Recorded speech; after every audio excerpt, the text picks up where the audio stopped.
So, good morning, everyone, and welcome to this half-day conference. My name is Mats Braun. I'm the director of the Institute of International Relations here in Prague, and I have the privilege and honor of being the moderator of today's conference. This conference is the midpoint of a 3-year EU-funded Horizon Europe project, reclaiming liberal democracy in the post-factual age. And this is a very ambitious project, which has as its target to provide evidence based on empirical research, which will lead to policy recommendations on how to reclaim liberal democracy. I think, if I understand it correctly, the project stresses high-quality journalism as one aspect, one solution to the problem here, and also the role of regulations at different levels, both national and European level. And of course, this is a very pressing issue we are facing. I think here in Central Europe, it is visible, as well as in other parts of Europe, that we have a high level of polarization in the society, which is partly caused by populism, but not only. And at the same time, we are facing a situation where we have a full-scale war in Europe after Russia's attempted invasion of Ukraine. And of course, in this context, it is very crucial to address the issues that you do within this project. How to reclaim liberal democracy, how to provide some increased cohesion within the society. We will look at 2 panels today. The first panel will address the issue of the idea and practice of defending democracy in the era of post-truth in Europe. And the second one will turn to the issue of journalism as a public good, assessing evolving demands in European news consumption. But before we turn to the panels, we have a keynote speak here, which I'm very much looking forward to, by Professor Maximilian Conrad from the University of Iceland. Without further ado, I would like to invite you to provide us with your keynote remarks. Please, the floor is yours. Thank you very much. Mats, can you hear me? Okay, excellent. Yeah, so there are my slides. So thank you for the warm introduction. It's great to be back in Prague. We're here with a team from the Reclaim project, and most of those people were actually also here in September for the European Political Science Conference. So it's always a pleasure for all of us to be in Prague. So today I will speak a little bit about the Reclaim project. So again, this is a project that we have now reached the midpoint in. It's a 3-year project. And basically we've given ourselves the task of looking at different aspects of the broader phenomenon of post-truth politics, and basically to try to disentangle a little bit the different facets that contribute to this phenomenon.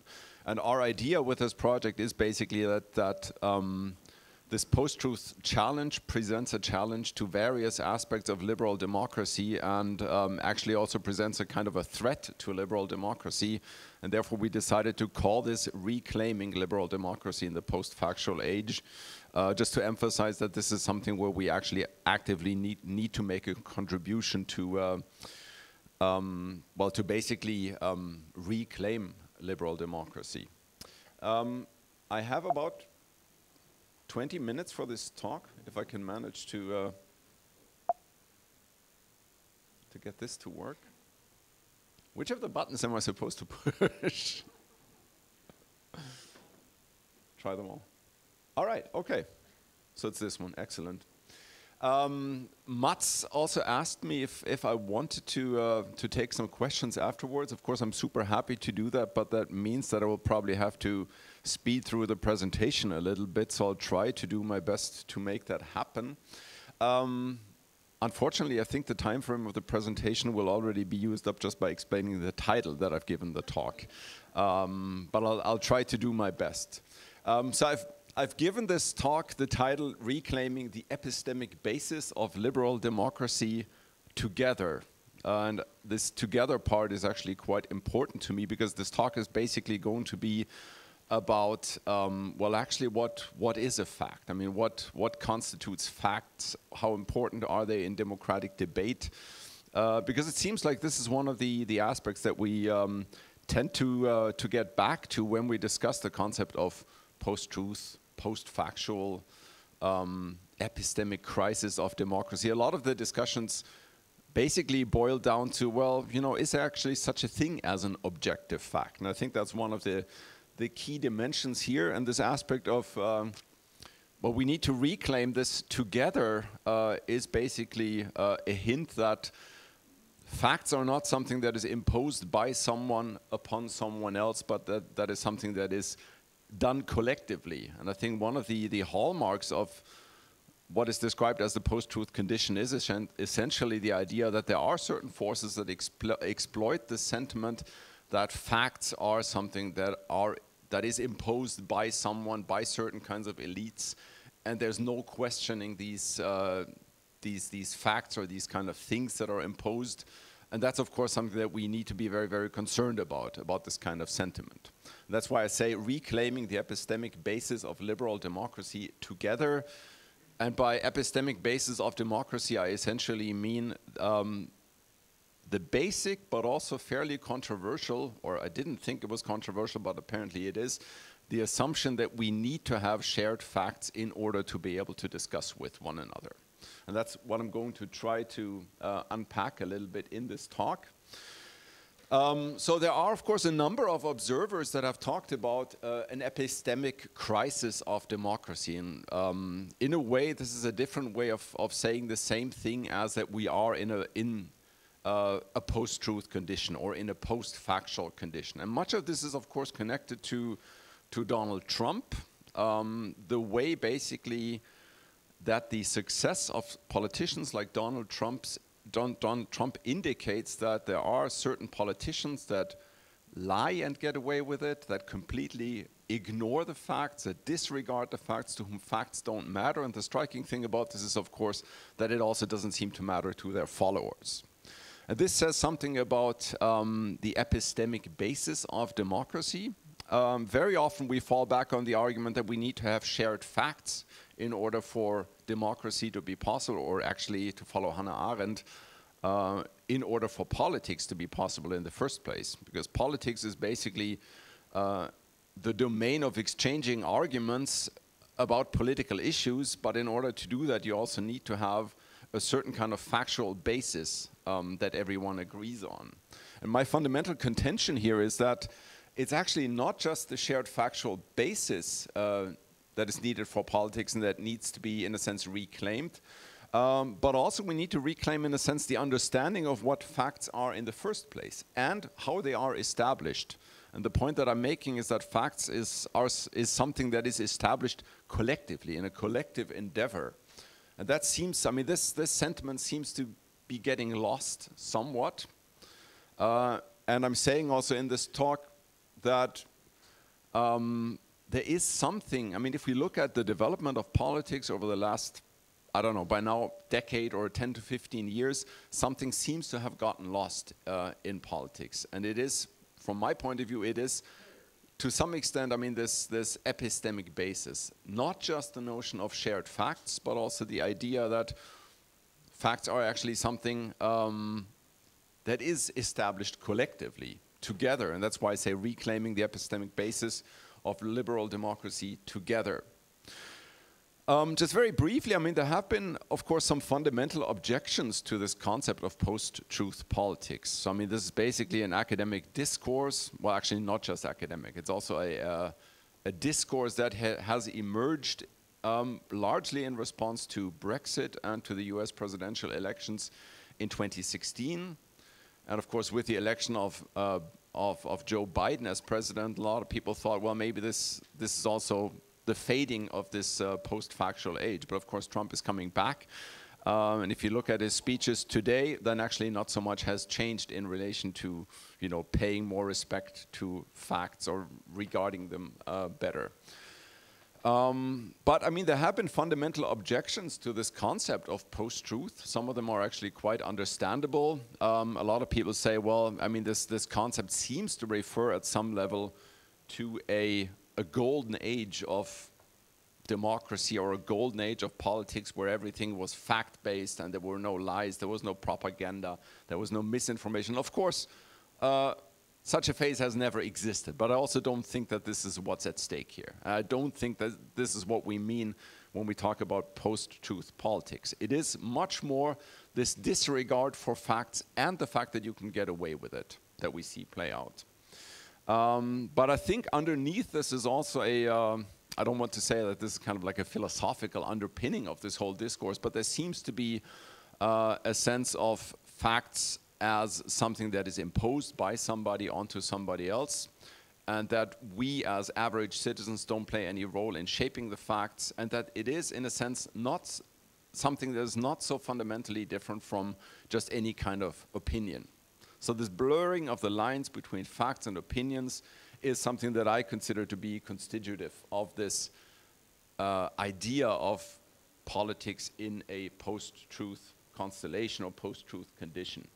So I don't want to say that I'm necessarily absolutely convinced that this idea of post-truth politics or this concept is the one that we should be going with, but I am convinced that there is a phenomenon that we should be very, very concerned about.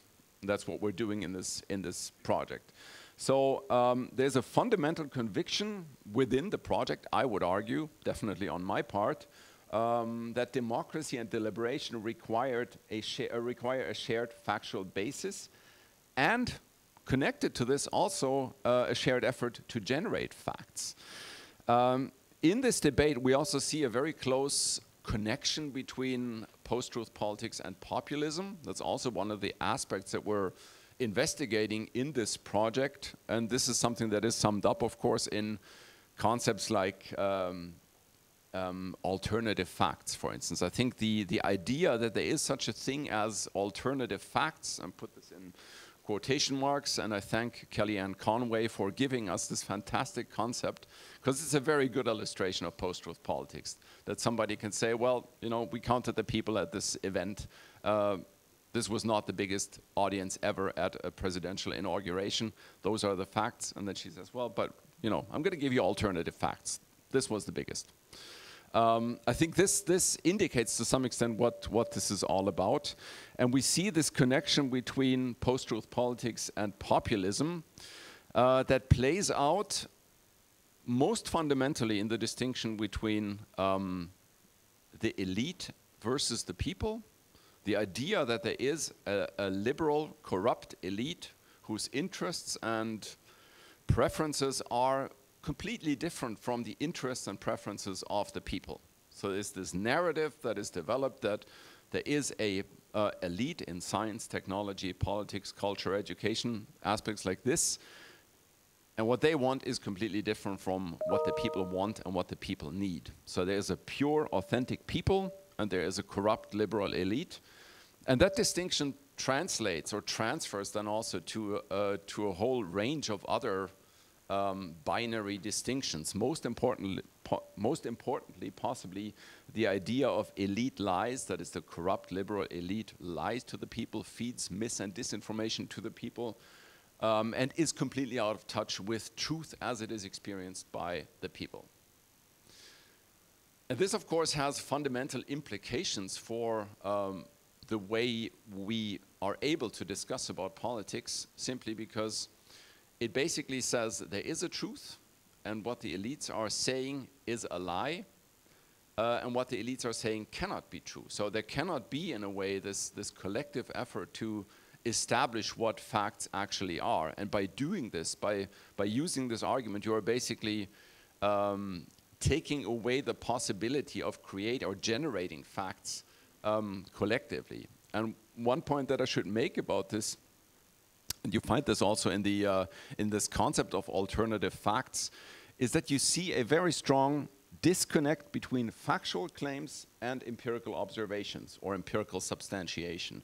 And that to me is also a constitutive aspect of post-truth or post-factual politics, the idea that, well, there's an elite that propagates certain kinds of facts, but that's just their opinion. I have a different opinion, and that different opinion allows me or puts me in the position to be able to advocate alternative facts. So there is this very strong blurring of the line between fact and opinion. Facts or alternative facts become a matter of one's personal politics or one's personal preferences. And of course, by doing that, we completely undermine the link that there has to be between factual claims, I mean, what we say is a fact, and observation. I mean, the observation of empirical evidence and the provision or the substantiation of factual claims by providing evidence. So when you look at this concept of alternative facts, then you see that it is indicative of a broader phenomenon in our political culture, and that's what we're interested in the sense of a disconnect between making factual claims but then not providing the adequate substantiating empirical evidence.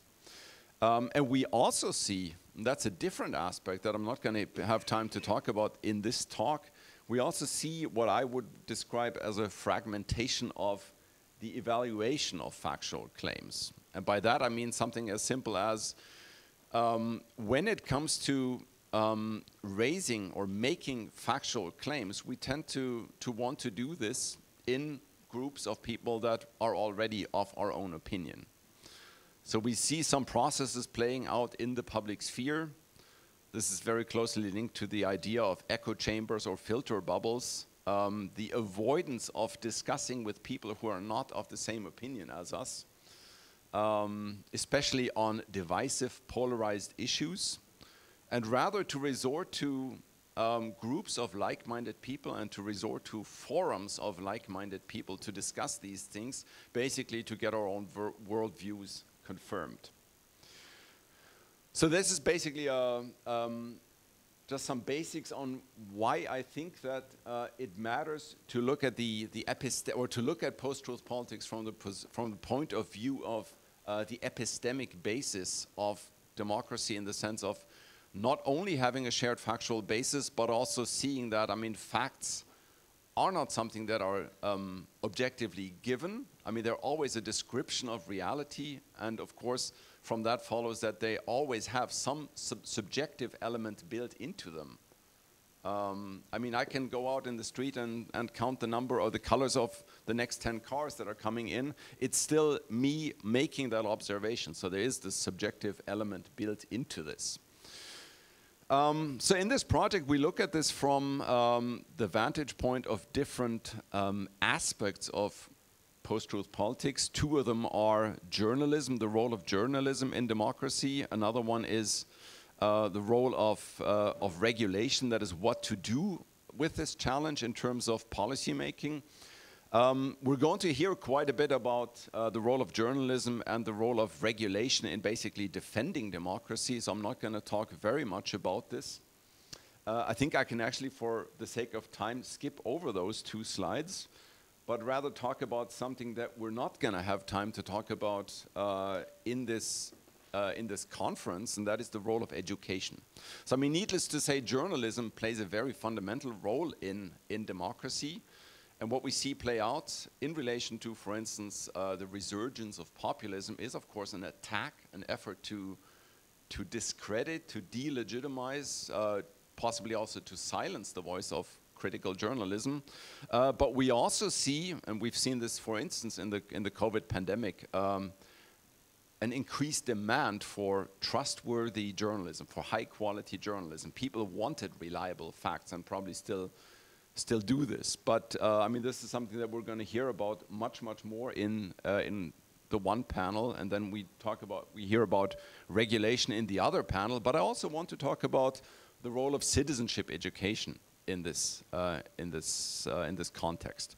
So one of our work packages is specifically tailored to basically analyze what we do in terms of citizenship education in Europe in order to basically prepare young people for their role as citizens in democracy, given that the information environment is changing.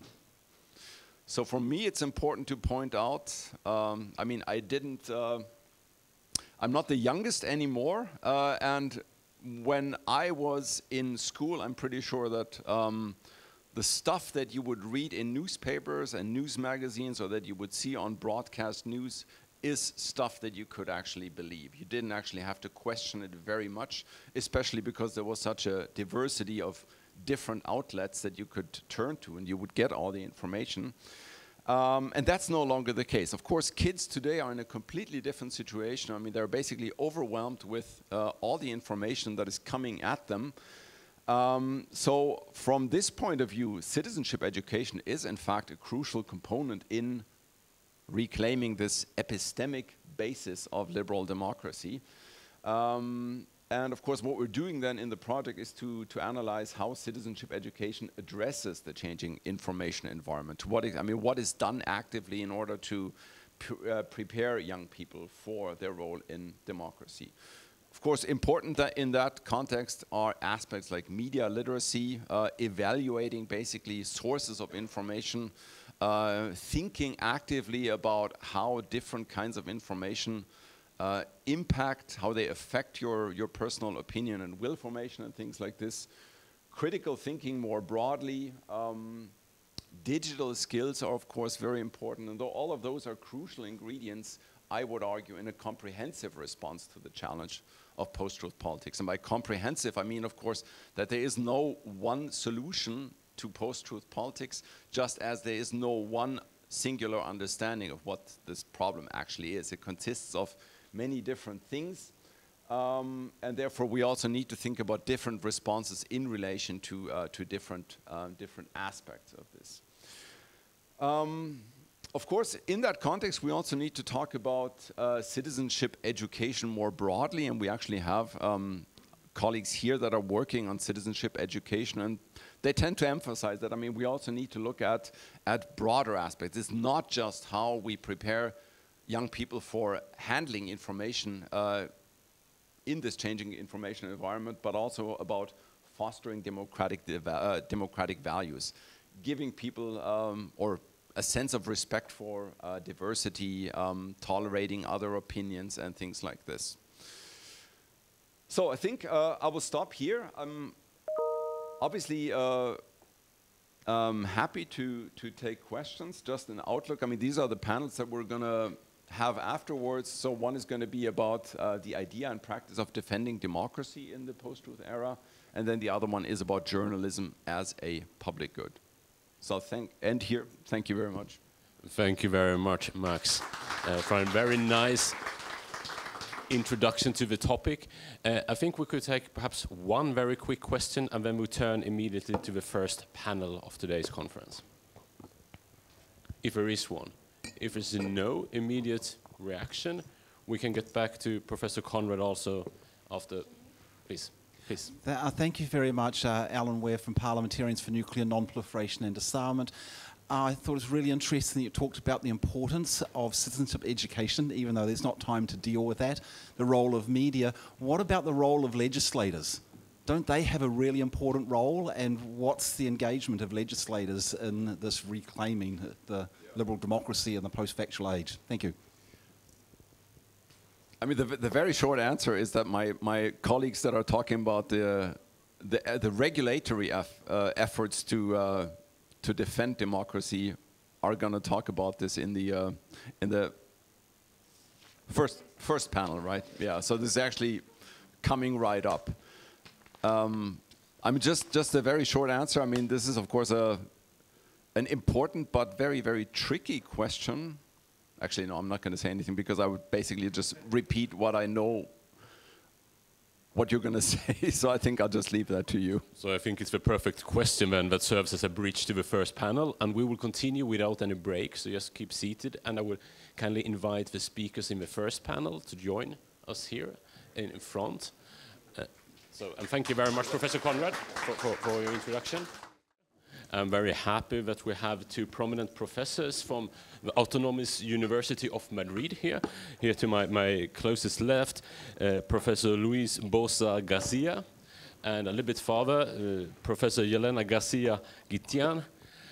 Welcome both of you to Prague.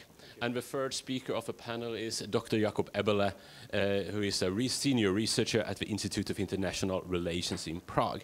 I think there is a little bit of a division of labor between the three of you. Our two guest professors from Madrid will start by introducing a bit of a research within the project. Thereafter, Dr. Eberle will provide some comments to this research. So I would kindly suggest that Elena, would you like to begin? The floor is yours. Please, you're welcome to begin. Thank you so much. We are so glad to be here. As Max said before, we were in September in New City, but now it's even better because we are having the chance to share with you our concerns, our research on the project. And this is especially very important. When I took the elevator, the title of today's seminar was something like, can we save liberal democracy? And always my start is very different. It's very different. It's not, can we save liberal democracy, but what liberal democracy can do and is doing really to tackle with these changes, with these threats that we are all having, etc. So this is the perspective from which we are going to develop our research today. It's not working. This is especially important for younger generations because we have been socialized with other values in another context, and young people now, many of them, they start to be and act and to feel like citizens in a context where it seems that everything is awful. Liberal democracy is just in a big crisis, and the situation and the perspective is very negative. And I think what we can do from the university and from these projects is also to facilitate a better understanding on what's liberal democracy. Liberal democracy is not just, a political system where we just choose some political parties each 4 years, etc. So we are approaching these topics of what are the debates that are, under this level of post-truth going on, and the most important thing, that is to rethink which are the values, the procedures of our democratic systems. And I think Max has started with this from a more abstract point of view, but we are going down a little bit more, and we continue the conversation. But I'm going to insist here that we are not speaking about politics in general. We are speaking about democratic systems, because democratic systems has in their organization, in the institutions, in the procedures, they incorporate a lot of values, principles of acting, of performing, etc. And we need to, and this is connected with your question, we need to really recover them, try to make them, to enforce them, because we are not doing that. And there are a lot of things that we have to do related to journalists, for example, asking them to follow these ethical standards, etc., that we are going to talk about them in the second panel, but also, from a systemic point of view, there are some things we have to ask, not just to parliamentarians of legislators, but also some leaders that go to power and they don't respect any of these ethical principles that are required by the principles of liberal democracy and the values that we defend through these principles. So what we are doing in our more specific research is from this reflection on the need to rethink this complexity on our systems, why we have this complexity that sometimes is really overwhelming. Why we have it? Because we have been developing this institutionally, developing different, giving place to different actors, different positions, different procedures, precisely to be able, as Max says, collectively to really decide on, what are these facts, which meaning we are going to give to these facts, how we are going to use them in the political processes, in political decisions, etc. And we need to have this in mind just to think on what is happening now. What are the new things? Luis and me, we were coming, walking from the hotel, and we were commenting that in Spain we had some Islamist-based attacks on the subway, and we celebrate now 20 years from that. And from our government, the president was lying, was telephoning the journalists just to press them to accept that it was ETA, the terrorist Basque group, the one responsible for that killings. So it was really an example of these lies from government. So there is nothing new about that, about this. But what is new? This is something that we want really to reflect on in our project. And just if we have the right diagnosis, and I think there is something that Max didn't mention, but this is very important, that is how the technological changes, the impact of these technologies in the sense of this platform that are like incompetence with traditional journalists, but also that are instruments that allowed a lie to create a lie, with these technologies that, there's a confusion with reality. We have another colleague working on artificial intelligence, how this is changing, and which is the potential impact of all of these changes also in how we manage in our democracies the question related to not just these factual truths of, the typical examples of Hannah Arendt, if Russia has invaded Ukraine or not, as a fact, but also what happened with scientific truths related to those that are denying the climate change, for example, or those that are during the COVID, they were rejecting, the diagnosis that there was such a virus, etc. I'm going to just to focus now on what we are doing, but I think this is very important to take in consideration the context. This is the context where we are just approaching these topics from a very specific perspective. And which is our perspective? In our panel, well, we are cooperating with other panels, but what we do is to try to pose the questions in this abstract manner and then to go down. To go down in which sense?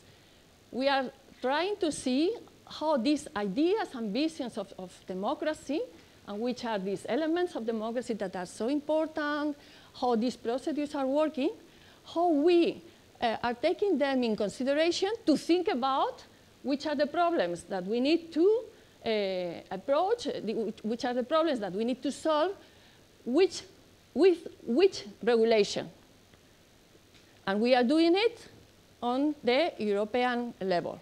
So what we are, we have been looking for the documents, there are a lot, that the European Union is producing that express its idea of what is the model of democracy, the procedures of democracy that we are going to use to tackle with these questions that are on the level of post-truth, and how can we make or introduce some changes to really make possible the functioning and the goals of democratic systems.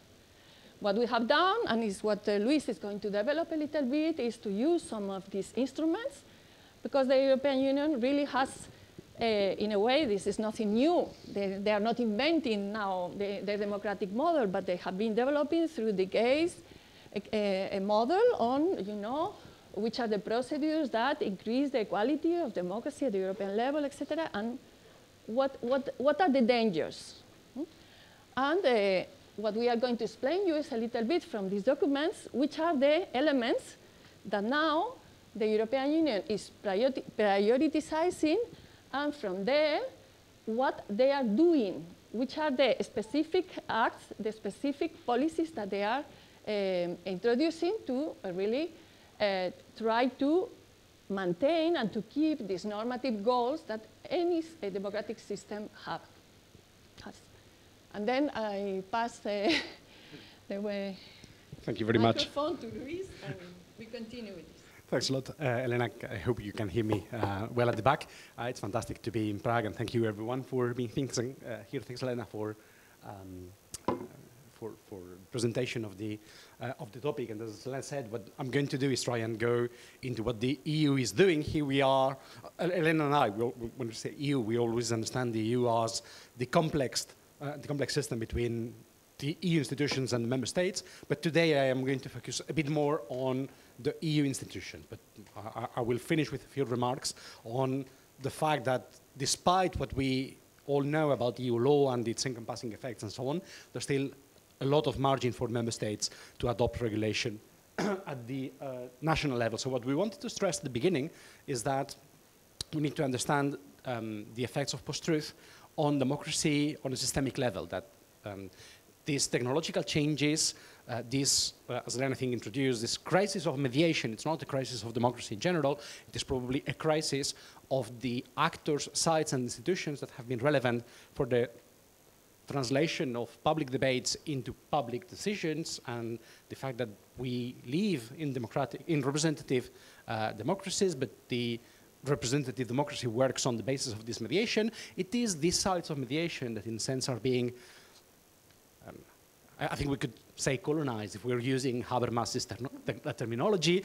If we wanted to adopt more, if we wanted to be quoted, I would say parasitized by new forms of technology, right? I mean, the sites where deliberation, where public will formation are made are now found in competition, as Elena said, with new platforms. So what I wanted is to start from this rationale of regulation. The issue at stake here is that there are technological changes, and also we must not be naive. I mean, these technological changes are profound. We could go into the material aspects and to what extent this also has to do with a transformation in the mode of production, but that's something maybe for a different discussion. But my point here is that this is about democracy, but this is about a deeper social and economical transformation, and that regulation here is justified on the basis of defending democracy, but that probably what is at stake is that the logic and the rationale for defending democracy is also a tool for regulating other social and economic processes, right? So this is even broader than what we want to say, but my quick point here is that what the EU is doing is try and regulate the platforms for the sake of democracy, but also for the sake of trying and regulate new economic activity. So in the sense, the broader point is what is the rationale for regulation? Because in the end, and this is also the idea of why defending democracy is such a powerful idea, because there's a lot of, if you use the framing of defending democracy, it means there's a lot of at stake. Because we could just go into the logic of creative destruction. Democracy have dealt with disruptions, technological disruptions in other moments of the past, and they have coped with it. So what is so fundamental here? And probably there are a few specific things that invite for regulation rather than a mere laissez-faire approach and a mere, say, society will find its balances. And I think that a few important points have to do with two big issues. One is the problem of collective action, that in the end, actors and political actors can adapt to an environment of post-truth politics. There's an ongoing discussion about whether, for instance, you should respond to populist leaders using blatant lies and so on, whether fact-checking works or not. This is what collective action problem is about, right? That even if we all agreed, that I guess we don't agree, and that's why we have the next panel, but let's imagine for a second we all agreed that the best strategy for post-truth is not to respond to campaigns. It is enough that one political leader uses one of these absurd claims in the public sphere to gain visibility, to pose a serious issue for everyone else, right? And the second thing is, I think here we are dealing with what we could call wicked, or as we sometimes say in social sciences, with wicked problems that basically they have no easy solution. And to me, the issue is that what these technological changes are allowing is a colonization of trust. I mean, we can go for the best standards of new forms of journalism with new narratives, new forms of dealing.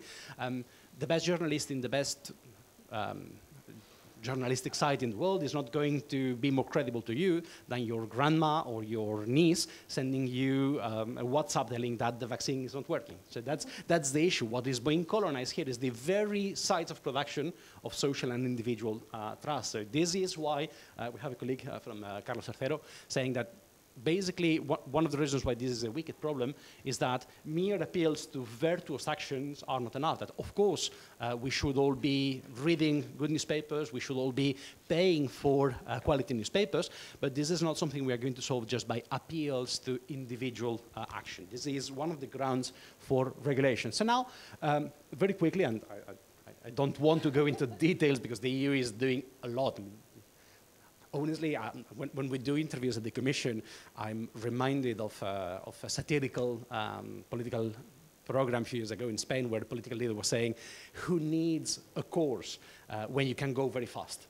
Right? I mean, I'm not saying that this is the case of the Commission. I think there is a course, but my impression is that several departments at the Commission, several member states are trying to legislate, to adopt approaches at the same time, and there's a coherence. This is what we try and argue in our paper, and this is ongoing work, so the paper is still not final, but we try and argue there is a systemic logic, but there's also very short-term responses to ongoing problems. So what I'm just going to present is the overall logic, and we argue that we can, and again, we are not saying that there's a master plan, precisely this is our argument, there's a lot of bricolaging and a lot of new things emerging, but we think there's a document that can serve as a sort of reference guide for the Commission. It is the European Democracy Action Plan. It was published in December 2020 by the European Commission, and this is an example of how agendas are set in political environments, that several things were coming to being in 2020. So the EU had been paying attention to disinformation as a hybrid threat in security terms since 2014, since the invasion of Crimea. There was the Cambridge Analytica scandal and the link to Brexit in 2016. Then there was the pandemic in 2020, and this created a sense of urgency to act. And this is what Orden has called showed as the existence of different communities influencing on the establishment of the agenda. So this European Democracy Action Plan is giving you a broad assessment of the risks European democracies are facing. It is about the increasing distrust of citizens on institutions, the increasing distancement from citizens to representative democracy, but it is also about hate speech, about harassment for journalists, online technological changes. So it is a very broad reflection, but the interesting thing is that it is also an invitation for strategic action. The Commission proposes an action plan that actually has been developed during the entire legislation. And I will say a word about what came out. So basically, that's my 4 points after the initial one in pink. Basically, the document establishes 4 main lines of action. The first one is fighting foreign interference. Basically, there's an invitation to change regulations that make, for making it more difficult for foreign powers to interfere in democratic processes in the European Union. This is the sense of the latest Defense of Democracy package, which is in a sense an actualization of the European Democracy Action Plan, and also response to the Qatar Gate and Morocco Gate and so on. At the same time, there's a first incursion of the EU into electoral codes, and this is something that Hans-Jörg Trens and Rosana Sampuñar are also working on, right? The emergence of something like more encompassing EU electoral codes and EU electoral rules. So, for instance, the EU is now defining in more detail what is a political advertisement, what are the acceptable rules for political advertisement, and so on. Secondly, the EU seeks to establish, to promote an enabling and participatory civic space that basically part of the solution, but in a sense even part of the problem, and I hope you're understanding me correctly, is that EU member states and the European Union itself have introduced relevant changes into democracy in recent years. There's a turn to more participatory forms of democracy, and that this still has to be accounted for and made sense into political processes. So in deliberation, there is a chance for facts to be accounted for and for critical discussion to be turned into political processes. But this is also a moment where voices, narratives that are disinformed can also be spotted. Third element is the big problem that the EU has, the EU in general, not the EU institutions, Europe has with the business model for media, for independent media, for newspapers, the need for a free media environment and independent media. The Commission has proposed an anti-SLAPP directive. It has just been approved and has adopted also a European Media Freedom Act. Now, this Media Freedom Act is not specifically mentioned in the EDAP. It's the only piece of legislation we are studying that the Commission had not in its mind when going into office in 2019. Basically, this is something that has emerged from these processes of bricolaging. It is very coherent with what the Commission promised in this document, but it was not yet established. And finally, there's the bigger effort of fighting disinformation. The Digital Services Act and the Digital Market Acts constitute a package where basically social media platforms are established as co-regulators, as necessary cooperators with the EU to fight disinformation, and where basically what the EU is doing is promote these big platforms' responsibility and the role as enforcers in a sense. I just wanted to finish with a couple of final remarks on this point of the fight of disinformation, but because of course there would be room for an entire event just on the different solutions to disinformation and so on. But there are also many misconceptions about what the EU is doing. One of the misconceptions is that the EU is simply transposing, let's say, the German model, the well-known NetzDG. Not exactly. Not exactly, because the NetzDG, on the one hand, has a penal component that the EU does not have. The NetzDG obliges platforms to turn down content, whereas this is not the case for the DSA. The DSA establishes a self-regulation code where platforms themselves are creating the rules that they themselves have to apply afterwards. So that's the first misunderstanding, that the EU is obliging platforms to take down contents and thereby reducing freedom of expression. Not necessarily. I mean, this is not something that is mandated by the EU regulation. Second, sometimes misunderstanding is that this is about response to disinformation and post-truth politics. Yes, it is, but at the same time, I think the EU is trying to do several things at once, and this is something typical of the European Commission. As I said, try to go very fast and achieve many things at the same time. I'm saying because one of the things the EU is trying to achieve is for citizens to become aware of how their data are used, give citizens more awareness, but also more choice on how platforms establish profiles and so on. This is probably very relevant, but we could go into a debate about whether this is, if it makes sense with the post-truth diagnosis. Now, what's my point?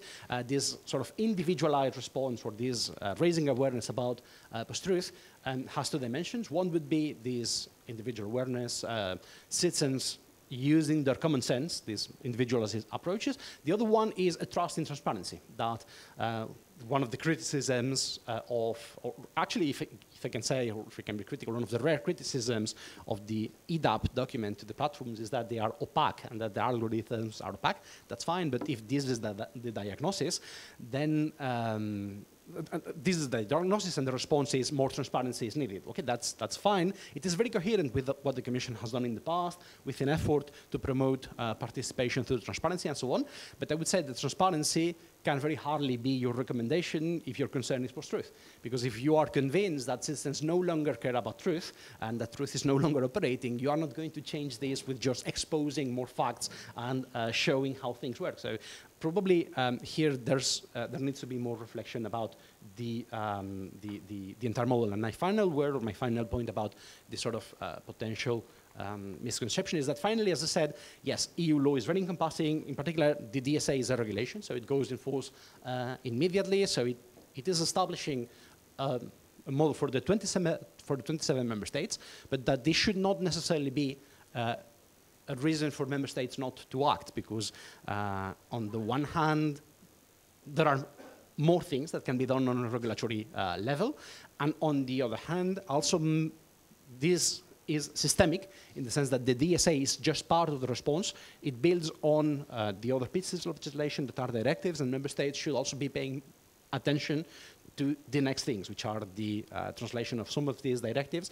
So there's work to be done at the national level, both for establishing what the national models are. For instance, do you want to criminalize disinformation?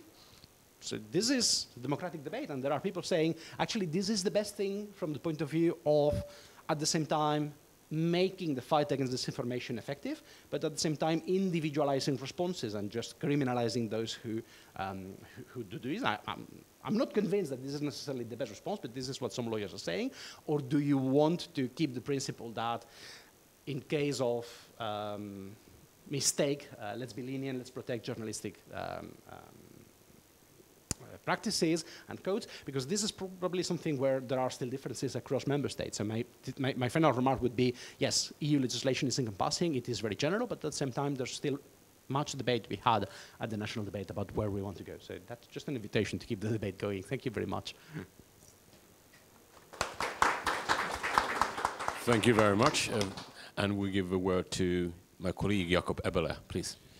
Thank you, Matt. Thanks for the presentation. And now I have the difficult task to kind of provide comments on that. So I have a whole bunch of things, so I have no claim to provide anything, a coherent narrative. But to throw in a couple of things that relate to your paper, the presentation, and the kind of overall bigger issues that we are here to discuss. So, and Mats, please stop me if I go too long. Just I'll be looking at you. Okay, so first of all, especially in the paper, I have to say I agree with quite a lot of the stuff that you are doing, and in fact, some of the work that we do in WP6, I think it is quite parallel to the stuff that you are doing. We also look at the Commission's discourse. We apply a more international relations perspective, so we look at ways how the EU the Commission redraws the kind of boundaries within what is inside, outside, what are the powers, what are considered issues that are to be handled at the European level rather than nation state, where we can say that we see quite a power grab from the Commission, for example, in these agendas, right, through DSA, DMA, and other things.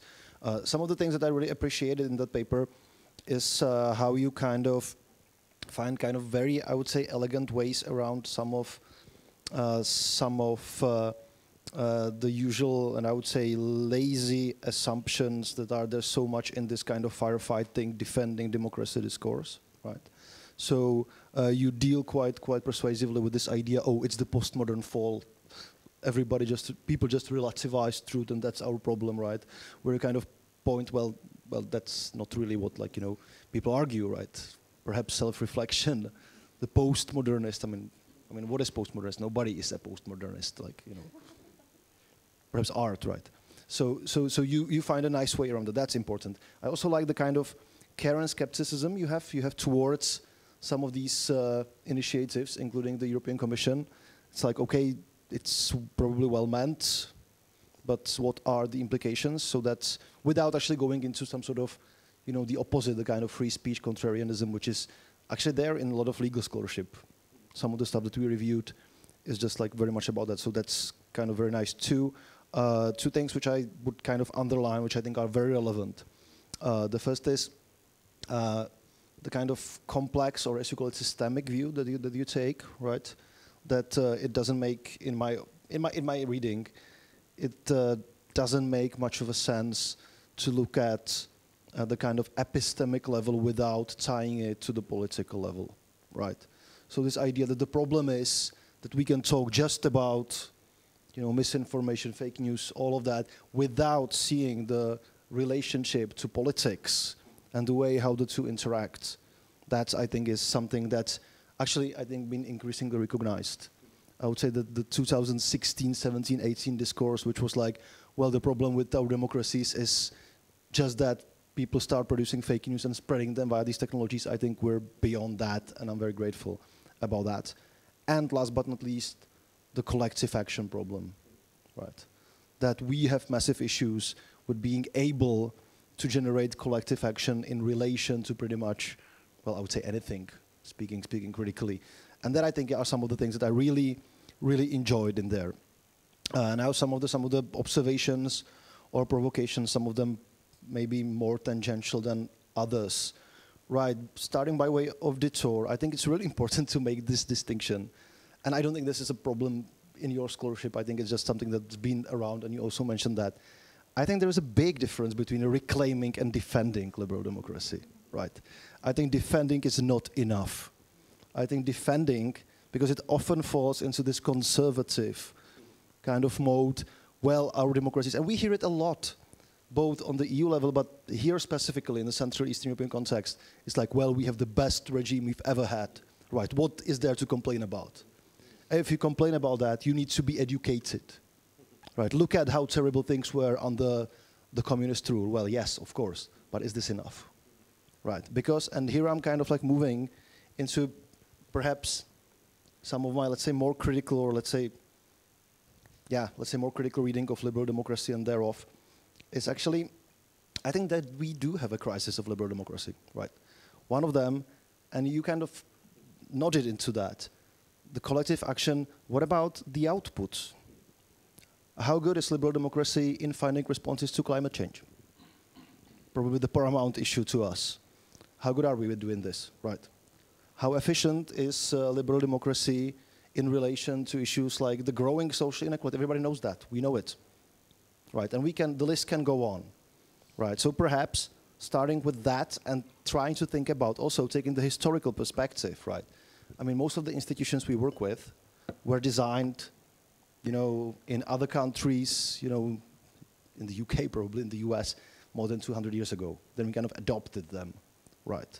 So it would only make sense to think about that we need to find ways how to adapt our institutions to our society. It's very difficult to govern 21st century challenges with, like you said, 21st century media ecosystems and technologies with institutions from the 19th century, right? And we see this the best actually in the countries where there's the continuity of those institutions. In the UK, right?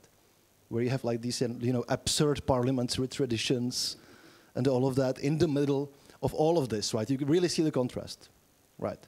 So that would be the one thing. The crisis, on the other hand, I think, can be seen also as productive, right? Because crisis, again, like, you know, if we see crisis in the kind of original etymology as basically, you know, a crossroads, right? We are at the point, not that everything is bad, we are at the point where we need to take a turn, right?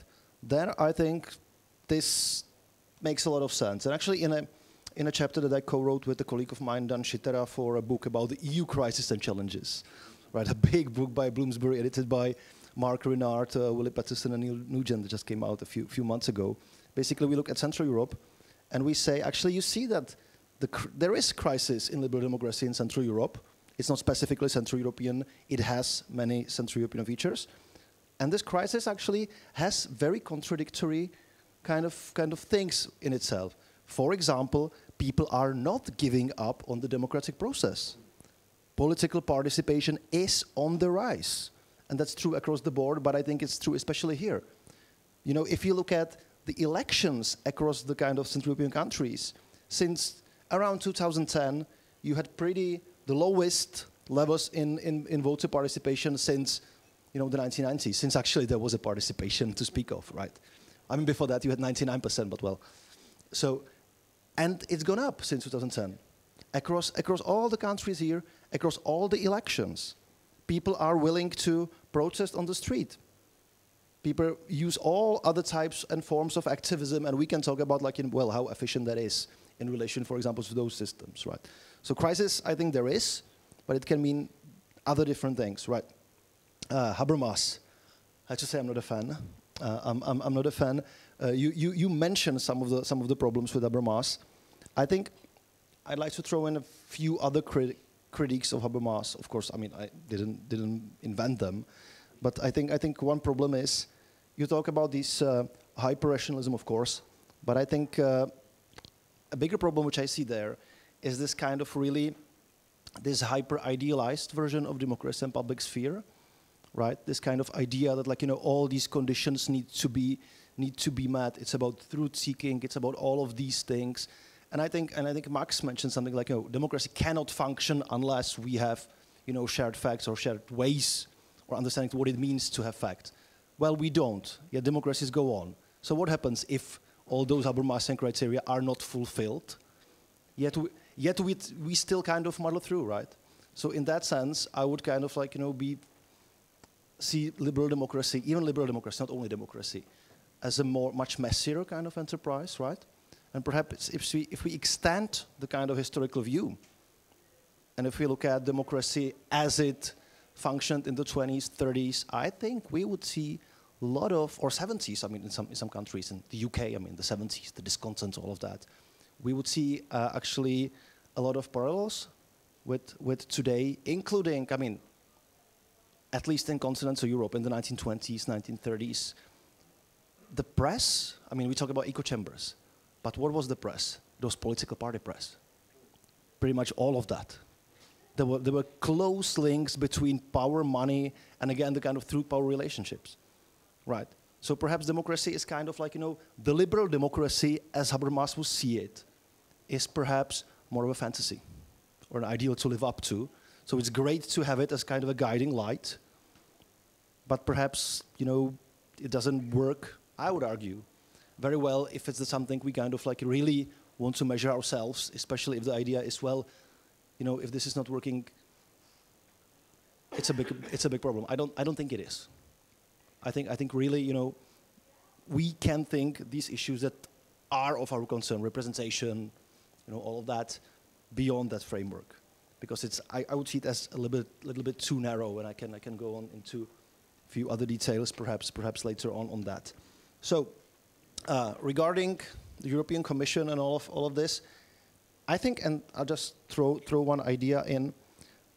What I kind of like out of these you know, democracy, the democracy agenda, basically these couple of documents that's been there since 2020, if I'm correct, is that I think that the Commission, in its certain recommendations, and here I'm talking especially about platform regulation, and especially about this idea of kind of supporting media, the support for media, because the Commission doesn't want to just like fight disinformation, which is part of the agenda, of course, and the one that is kind of most talked about, that people tend to be critical of or very much in favor of, the polarizing agenda, which actually, in my reading, is on the European level not that important in the whole context. It's the big thing that really people think and care about. But what I like about the platform regulation and the media, this idea of, you know, we should protect and support actually independent media, especially when we see how vulnerable they can be. You know, see Hungary, see Slovakia now, see Poland, how vulnerable they can be also to, you know, not only the kind of state suppression, the stuff that we know, but to this kind of like way how to do things via market, right? You know, how did Orban like attack independent media? Well, he had his allied oligarchs basically buy them out from Western, mostly Western investors, and then just either shutting them down or turning them into just another mouthpieces of the regime, right?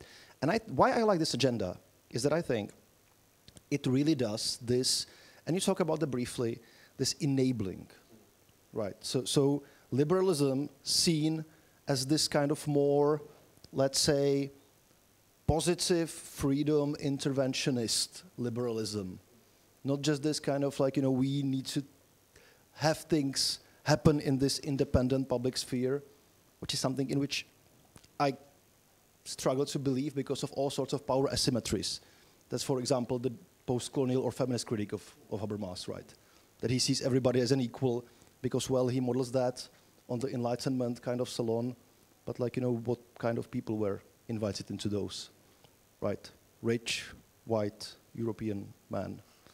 So for that reason, I think this kind of interventionist agenda, as long as it's based on creating the structures for media debate and attacking some of these economic underlying inequalities of digital capitalism, or, as Yanis Varoufakis calls it, something worse than capitalism, new technological feudalism, right, is something where I think something that I would like, that I would actually, support from the Commission agenda kind of works in. And thanks for listening to me. Thank you very much.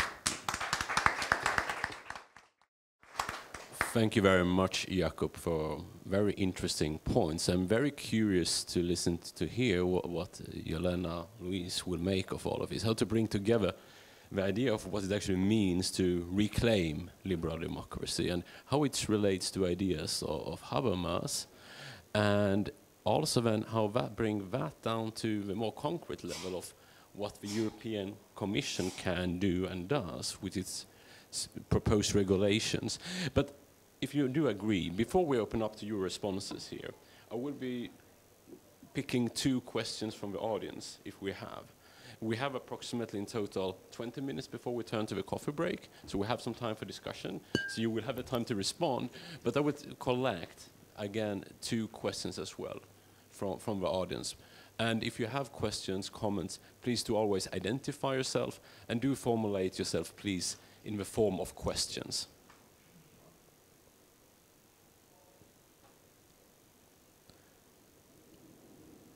There do not seem to be any immediate questions, and then I think it's good if we return back to Luis and Elena for your responses. Please. I can start with the most abstract questions, and then you go to the policy, because you have addressed many things that were in the paper and we didn't explain today because there were too many things going on. But I want to just go for a while to this things, the statement you have down on democracy, and because I think it's very important to clarify some positions. Of course, we are, especially in the academy, you know, that we are absolutely critical with the system, with democracy. We have put it, you know, from the, the floor to the roof, criticizing everything. But I think we have to be very careful and making some differentiation. I'm going to explain that I'm those of these boring academics that defend liberal democracy, but not everything, as you say. Sorry. But I want to clarify. You were saying that we still, in a very different context, we are defending some institutions that, you know, raised in 2 centuries ago, etc. Well, what characterizes democratic systems, is that they have been evolving continuously. So these institutions, they are different, they function in a different way, and we have developed through times a very enormous complexity of procedures and processes with different actors in different points. This is why always I insist that we have to start with this, what we call the systemic view of democracy, because this is very important.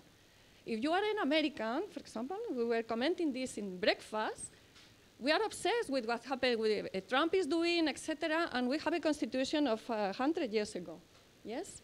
But if you're Spanish, like me, and you were born still in Franco's time, in a dictatorship, and we thought and got a consensus for the new institutions, we were really rethinking which were the best institutions, etc. So I think, and I'm going to defend a reading of Habermas, because there are so many, and I think it has been the focus of all the critiques.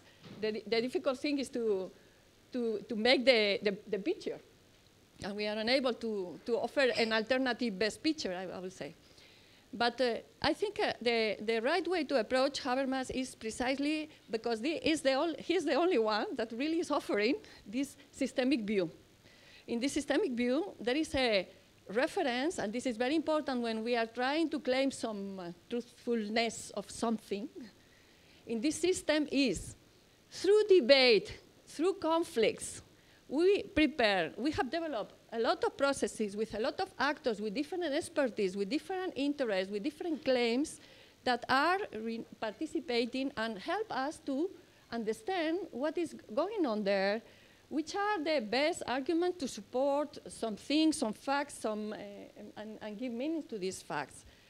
And when we are talking about this relation with truth, it's not that it's a system that is deciding exactly what is the truth that you have to defend, but precisely what Habermas insists on is something that if we are living in a democratic system, not all politics, not all political regimes, in a democratic system, you can live on that and you have to defend it because there is a normative presupposition, and that means that we understand that we have different views, we are plural values, plural visions, political pluralism, we have these, and then we need to find a common way of, taking decisions and live in a common political system where we can have the chance of participate. This is very abstract, but if we don't share this,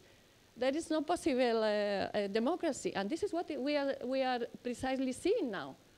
That many systems that formally they have elections, they don't work anymore as democracy because this consensus has been broken. The people don't assume that, even if the opposition is in power, they are really doing something that is, theoretically for the common good.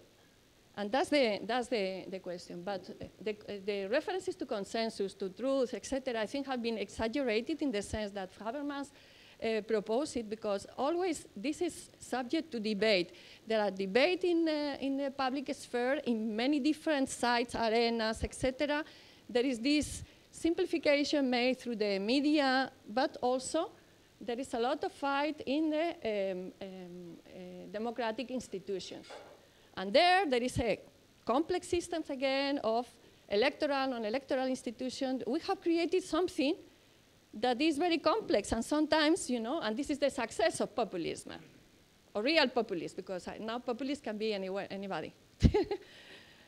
This is a total, I will say, the simplification of politics, just to call everybody populists if they just defend some values and make some appeals to or critiques.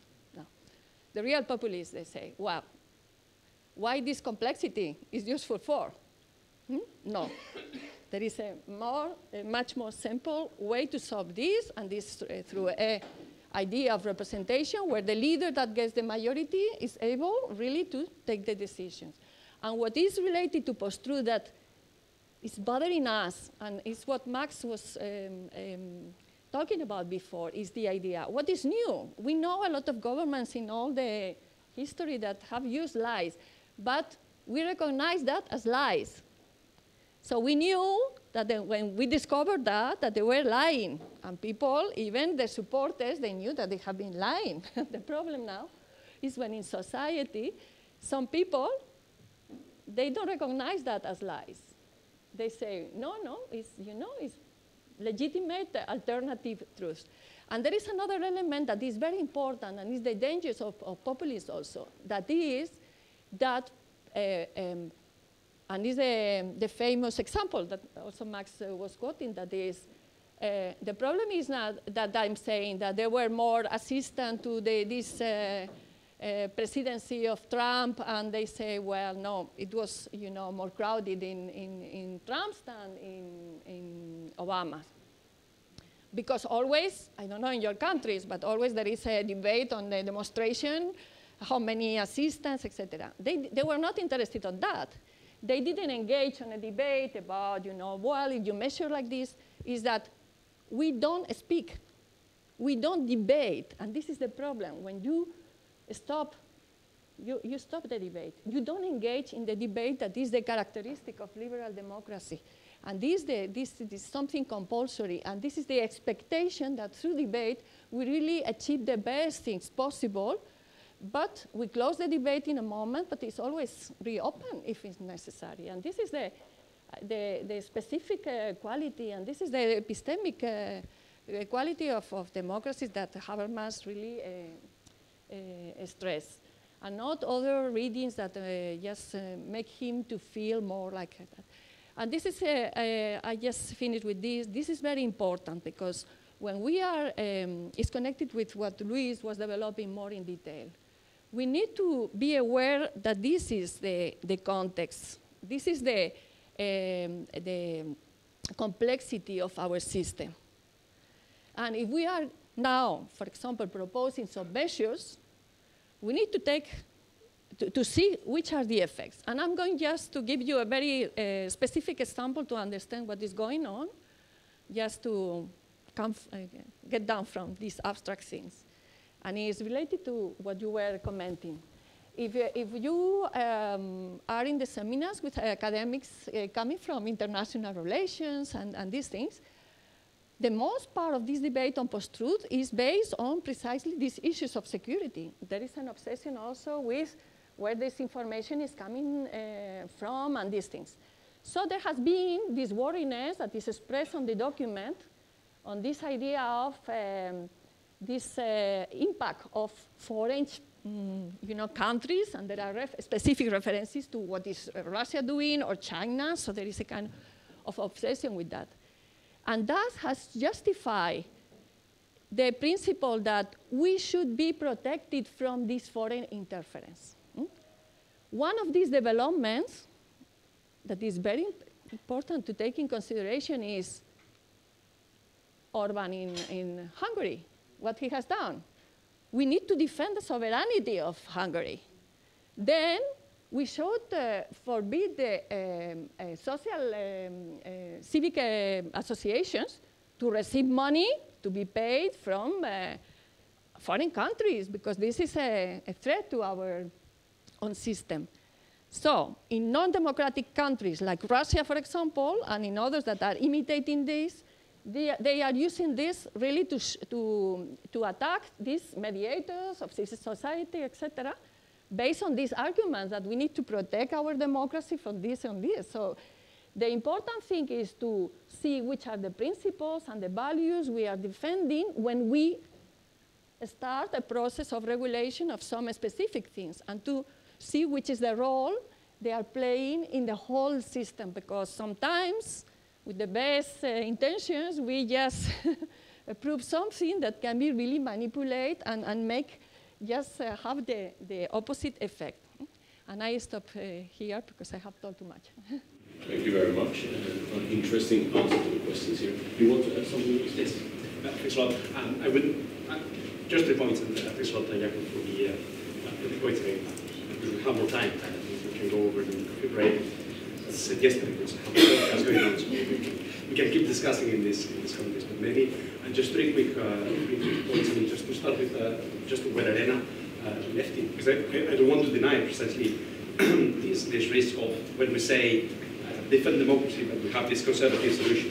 I fully agree with Elena about what Orban is doing. To some extent, some people think that the Commission or the genuinely meet on the same way, because the package on defense of democracy also goes in the sense of let's pay attention to foreign funding, which can have a major problem with that, but it may be overdosed in the sense that it is not only about checking the funding directly from Russia or from China, which I think that can be defended. It's also the spread of narratives favoring these countries, and this is where it gets a bit McCarthyist, right? In the sense of, okay, I mean, you can legitimately say, I will hope that you did more for the peace in Ukraine. Not that I personally should not. I don't think you are a Russian agent if you say that. I mean, that's just part of the legitimate political argument. If we start thinking that people who defend peace negotiations in Ukraine, they are all Russian agents, this is not precisely defending a liberal democracy. Right? But I think the risk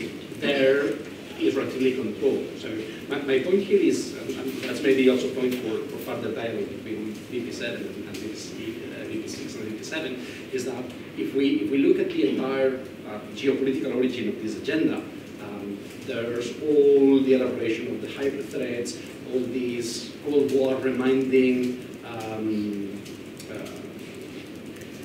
wars, right? East Stracto and so on. So I mean, there's an elaboration of disinformation and foreign interference as risk for democracy. I'm fine with that. I mean, I'm not an expert, but I see why it can be. and why democracy must be defended. But then my issue is that then there's a total disalignment between the diagnosis that democracy and national security is at risk and the responses, because there I go to your point about what the Commission is doing.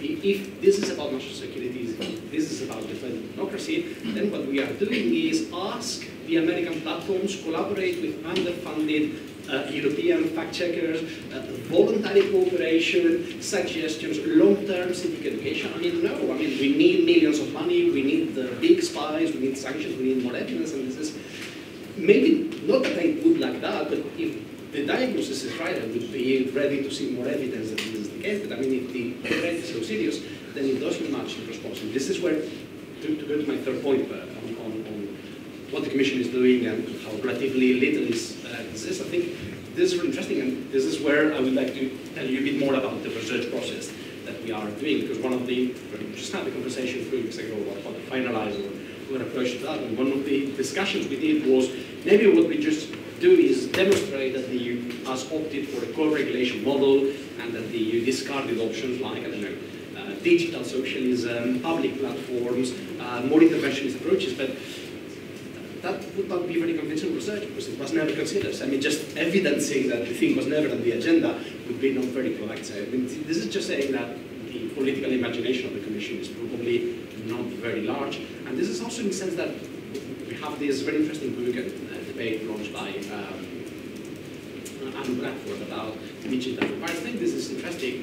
And if we look at the digital part in a more encompassing way, maybe this is true, that if we limit ourselves at this aspect of fighting disinformation and so on, the response is a bit more than laissez-faire. I wouldn't say that the EU is an mere laissez-faire response, but it's not so much. I mean, it's a relatively limited response that probably matches the relative lack of evidence. So if this is such a serious answer, there's more the EU could do, and I think this is Jakub just witnessing the beginning, and this is something typical of EU regulation. And with that, I go to my second point. You start with minimal regulation, just lay the foundations, the need for regulation. You try it for a few years, you realize the lacunae, and then you complete it with more approaches. Right? So this is probably why all of this is important. Now the issue is some areas of some aspects of these are probably more urgent than they can here. Maybe look at the journalism, and I don't know if journalism can survive enough until we have this reflection and filling up the lacunae. But maybe that's a question for the colleagues in the next panel. I finish with my last point on regulation. That's again a hypothesis and something we're working on, but also part of the explanation probably has to do with the relative, and that's something that is aligned with what we know about lobbying in the EU and something we want to explore more in our package. This has to do with how lobbying works in the EU, that the EU is responsive to the role of multinational companies that see the European Union as a market to be harmonized. So this is probably what the regulation is about, since many people are expecting France and Germany to be at the driving wheel of the EU model. But this is not exactly. France and Germany have much more intervention responses. They can keep part of them at the national level, even though part of the French legislation was declared unconstitutional at the national level. But the issue here is that is the Commission co-regulatory model giving more role to platforms? Does that correspond to what we know in general about lobbying in Brussels? That's a question we are trying to approach. I don't have enough evidence yet to respond. But if you don't recall me, I would say probably yes. Probably yes. There's a big platform lobby in Brussels. There's activists demanding different modes of regulation, but their demands have been on the public hierarchy. So I think that's part of the explanation and part of what needs to be covered by research, but also reflected in further legislation. Right? Because at this point, what we get from reviewers sometimes is that, yeah, we have DSA, we have DMA, this is a big victory for regulation. So this is probably where we need to start going into the deep, right? Exactly what has been regulated. Thank you. Thank you very much. We are running out of time, so I think even if we're talking a lot about deliberation here, communication, we will need to leave it for the coffee break for now, and we will have more of a discussion in relation to the second panel, which will be on journalism as a common good. So we have some refreshments being served within this room, in the back of the room. And we will resume in 15 minutes at 10 to 11. Thank you very much. We will turn to our second panel, focusing on journalism as a common good. I would like to introduce the speakers very briefly so we can go to the discussion. To my left here is Professor Hans-Jörg Trenz, a professor of sociology in Pisa and Florence in Italy. Welcome. We also have Dr. David Klimesh from the Endowment Fund for Independent Journalism and a leading Czech journalist. Welcome to the panel. We also have Editor-in-Chief of Euractiv, Ms. Aneta Sachova. Welcome. We have Dr. Martin Moland, who is a postdoctoral researcher at Arena Research Center at the University of Oslo. Welcome. And we also have Jacopo Custodi, who is also a postdoctoral researcher in Florence in Italy. So welcome to Prague, to all of you. And this panel, we will not start with introductory remarks. Rather, we have a number of questions that we will address in order. And I will ask you to, when you want to intervene and answer to the question, to notify me and try to be quite straight to the point on the questions. We have 4 questions, and after the 4th question, we will open up also to comments, questions from a broad audience. So the first question here is, what are the main challenges to trust in journalism in the post-truth age? How does the emergence of ChatGPT and other forms of generative artificial intelligence pose new threats to journalism? Maybe I will ask Professor Trenz here to kick off the discussion by providing the first answers to this question. Thank you very much, and thank you also for this nice opportunity here to engage in a discussion with journalists. So that is a very nice opportunity also for us to present some first research findings and get some feedback from you. So I'm entering a conversation with you, claiming that from our perspective as political scientists, we would say that you carry a major responsibility in fact finding, and this for several reasons. First, because you have a privileged access to facts. You attend the press conferences. You are professionalized in providing facts. You basically learned your job as a journalist. And so this gives us reason to trust you.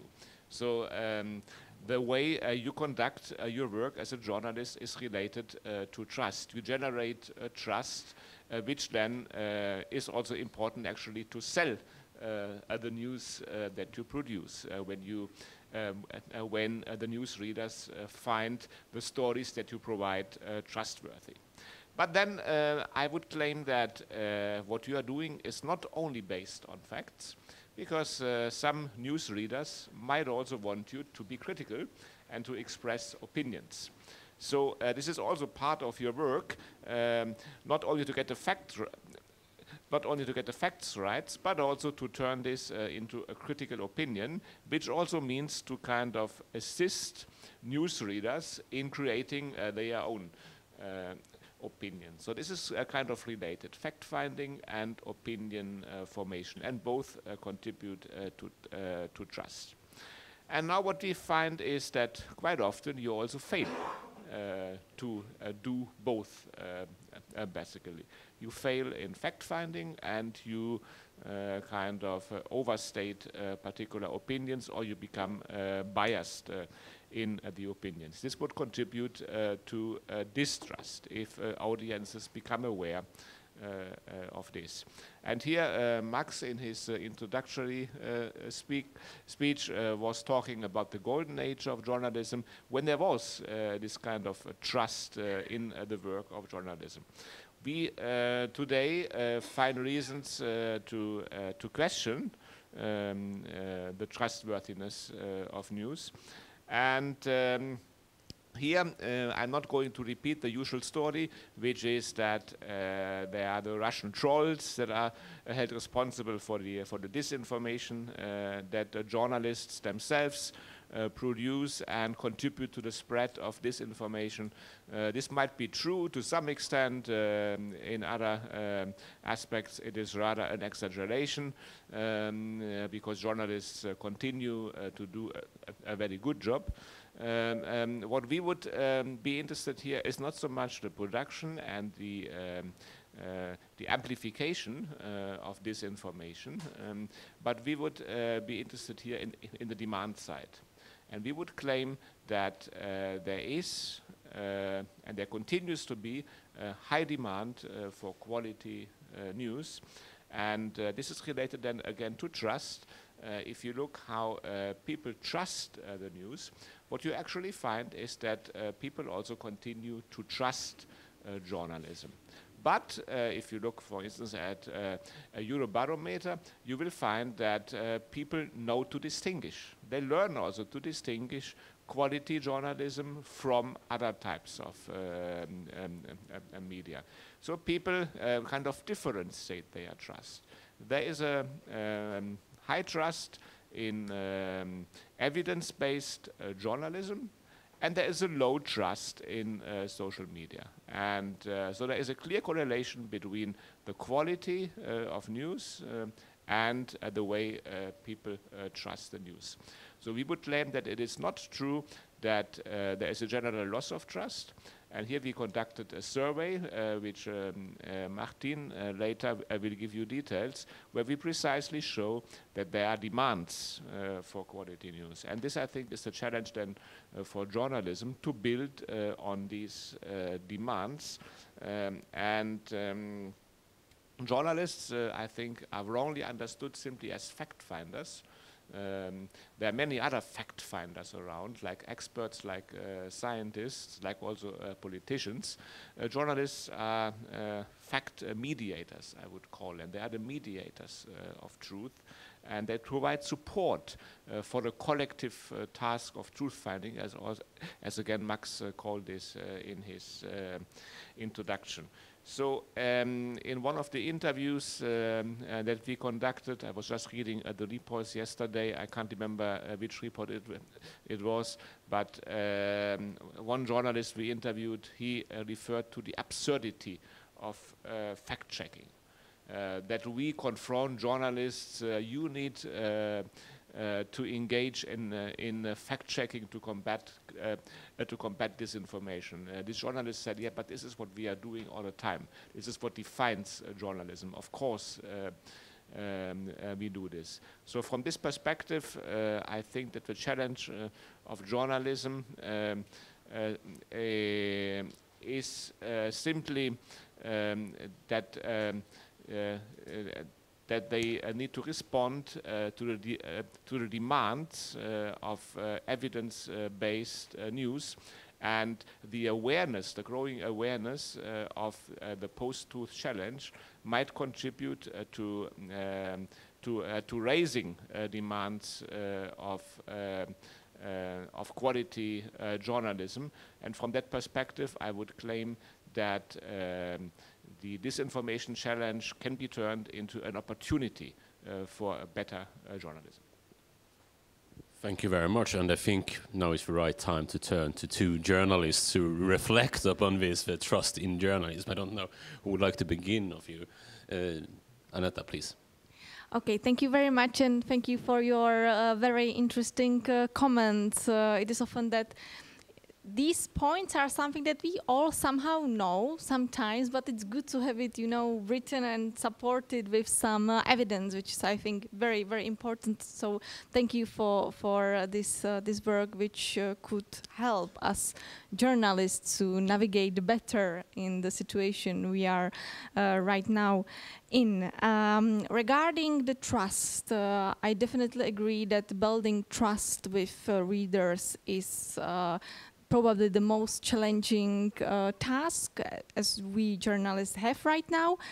But what I also have to say that now, luckily with with the emergence of new technologies, we have channels, we have tools how to better engage with our readers, how to attract their attention. And it's not only about social media and about our profiles on these platforms, but it's also about, for example, specialized newsletter, maybe David, because he's very experienced in this, because he launched one of the famous Czech newsletters in our landscape, let's say. But there are there are many tools which we can use how to, make this contact with readers.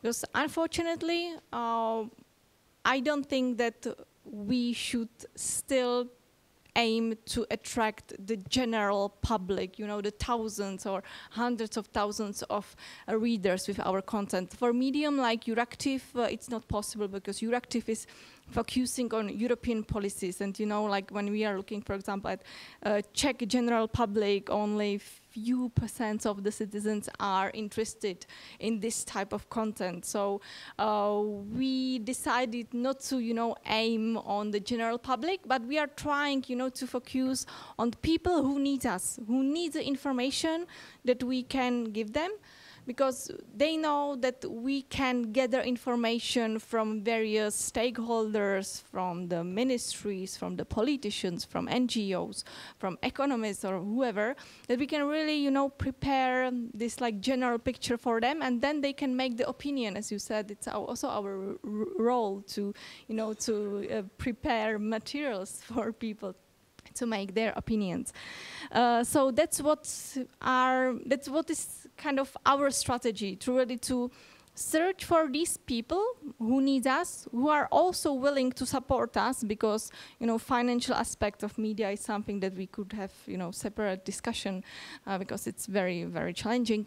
But yeah, so making this direct contact with these groups of people, to have direct communication channels with them, it's it's our main, let's say, strategy right now, and yeah, so that's our recipe, let's say, how to navigate in this situation, and also with having in mind what a messy situation we have in the, let's say, informational space with the AI, with the social media, with the fact that you can see a picture and you have no idea whether this is a real picture or generated picture. I still think that we have this important rule to have the facts on our website, for example, and to find these channels to attract the people who need to have this, let's say, real facts for their work or for their, I don't know, daily lives. Thank you very much, Annette. And I guess, David, you would like to continue. And I guess you see it both from as a journalist, as an insider, but also as a scholar of media studies, observing it from the outside at the same time, somehow. It's complicated. Thank you very much for this invitation, and thank you very much for this debate. I totally agree with you. It's right moment to talk about these issues. I would like to start with one remark, because when I saw the first question, what are the main challenges to trust in journalism in the post-truth age, it reminds me one article written by Jason Harsin in Communication Culture Critic 2015, and it's called Regimes of Post-Truth, Post-Politics and Attention Economies. Of course, I found it, and just one sentence. Across multiple societies, we see a shift from regimes of truth to regimes of post-truth, characterized by proliferating truth markets. And that's the point it reminded to me when I saw your question. I would like not to start the debate about the truth and post-truth. It's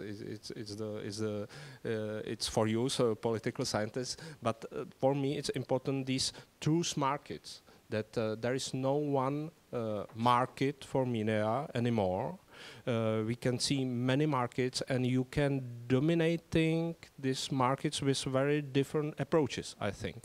We can see it very clearly in political communication. I wrote one article recently about communication of our former Prime Minister Andrej Babiš on social sites through their posts and videos, and it's called. I think it's very clear what is it about. Hi, folks. That's the very routely translated their regular message to their Facebook audience. Attention populism as a strategy for dominating the dissonant information environment. So you can dominate it, but the question for media is if we want to dominate very different truth markets, I would say. According to me, our aim is to offer some structure, something that's sensible for our audience. That's our aim, and it's hard to achieve, and it's very easy to be dominant in one very niche audience market, but we have to offer structure, I think. Maybe it's a lost dream, but I still believe it's possible to have some kind of ideal type of rational critical debate in functional democratic public sphere. I would like to mention one thing from Axel Burns, maybe you know this scholar, and he mentioned journalists are not anymore gatekeepers, they are gate watchers. Maybe I would like to add it to your remarks that we have something very specific role. I'm afraid we are not anymore in this role. We are just watcher, not keepers in this new flow of communication. So this is okay. We can talk about it, but I think it's very appropriate to talk about something like gate watchers and what does it mean for journalism. And last thing is, if we have this lost, I don't know how to say it, Habermasian dream about rational communication in public sphere, how we can find it, what it's still in common. We can have something in common if we have to talk about some normative approaches, ethics, and these things. So I would like to mention one thing, because it's very near to me in the function of director of this fund, because we have something we call media rating, and it's about to find some basic standards about editorial policy, transparency policy, and content policies of main online webs, more or less. It's very similar. I don't know if you know NewsGuard, for example. It's very similar, but it's not only one approach how to find something still in common in media. But we would like to go in this way. It's very important to find what it's at, how to say it, at the fringe of media, pro-Russian trolls and something very bad at the fringe, but for me it's very important to find what it's still in the middle, what it's common, and about this, what it's in the middle, we can continue in the talks what's appropriate in this time, what it's not appropriate, what we would like to follow, and how to be, if not gatekeepers anymore, to be a relatively good gate watcher in European affairs and many other affairs we can talk about. So this is my remark. Thank you very much, David. And as I said, we have a structure here. We follow 4 different questions. Before we move to the second question, though, I would like to see if there's anyone else from the research team who would like to intervene, perhaps on the point of gate watcher. I see Martin Molan, please. So, yeah, I'm more than happy to because I think it's a very interesting point. Mainly because I think there needs to be some sort of combination there. I mean, gate watching to me, I mean, I study mainly social media. I mean, there is of course a debate happening there that you are merely watching, not being sort of the most active in bringing that about, but following it. But I do think it's important also that there has to be some sort of gatekeeping there as well, especially, you know, when the debate is about stuff that you've written yourself. I mean, this is a difficult issue for media all over Europe and, you know, in the US as well. Like, you know, how do you deal with social media and, you know, the commentary surrounding your own articles, where you really need to, you need to let that debate play out. As you said, it's, you know, an important channel for communicating with your readers, but there also needs to be some sort of gatekeeping there to ensure that that debate maybe upholds a certain standard in terms of truth, and facts, and so on. So, yeah. Thank you very much. I guess we will proceed to the second question, and we can return to some of the topics discussed now later on during the debate here. And the second question reads, how can journalism be addressed as a public good? What is the role of states and regulatory agencies, such as the EU, in the protection of the information quality provided by journalism? I don't know who would like to begin. Hans-Jörg, please. Yes, and I can actually use this also to return to the question of journalists as gatekeepers or gate watchers, because it is very closely related. I would, if I were a journalist, insist on my role as a gatekeeper. I think there's an important difference between gatekeeping and gate watching, and I would claim that a key functioning of journalism in democracy is about gatekeeping, not about gate watching. Gate watching, we do not need journalists. Gate watching can be done by anybody. And this is precisely what happens on social media. What we lack here is a filtering function of journalism. Gatekeeping is basically filtering. And you filter by applying particular criteria of relevance that are generally accepted by audiences.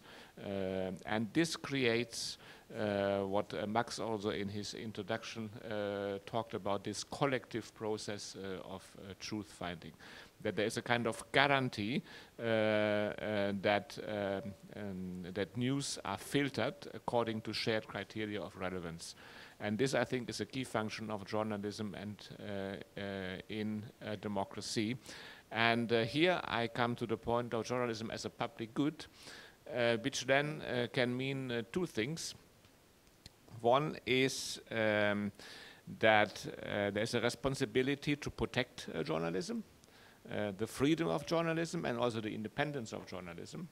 And secondly, there's a responsibility to protect the quality of news. And usually the story goes that these two kind of objectives are in conflict. So if you start to protect the quality of news, some would claim immediately, no, this is censorship. This is a serious interference into the independence of journalism. So no state regulation to protect the quality of news. And on the other hand, those who insist in the independence of journalism, then the others would claim that this creates a kind of cacophony of voices and cultural chaos, or however you would call this. So we need a stronger kind of intervention here. And this relates then back to the question of filtering of news. I would claim that this is a pseudo-conflict that is very much ideologicalized in the current debate on fake news. I would say that the right to express one's opinion is closely linked to the right to get evidence-based news, and both are in need of protection. And this is what we mean with journalism as a public good. So now I would also claim that the debate should not only be about how to protect journalism as a public good, the debate should also be how to promote actually journalism. And this idea of promotion of journalism defines new state responsibilities, new state tasks. Not meant as an intervention into the independence of journalism, but the promotion of a well-functioning journalism that is both independent and evidence-based. And here, I'm not going to talk about the regulatory aspects. We will do this later. It was also touched upon in the first panel. I will just mention a very short point here, which is that promotion of journalism simply also means investing in journalism. So this is a question of actually using tax money to allow an independent journalism to work. So journalism, in my opinion, needs to be partly independent from market logics that have proven to be detrimental to the survival of journalism. And if you redefine journalism as a public good, it also means a collective task to invest in independent journalism. This is a state responsibility, and we simply need to think about the use of tax money for this. As a matter of fact, states are doing this already for many decades. In the Nordic countries, this is a regular practice since the existence of journalism, that newspapers, for instance, a regional newspaper gets state subsidies.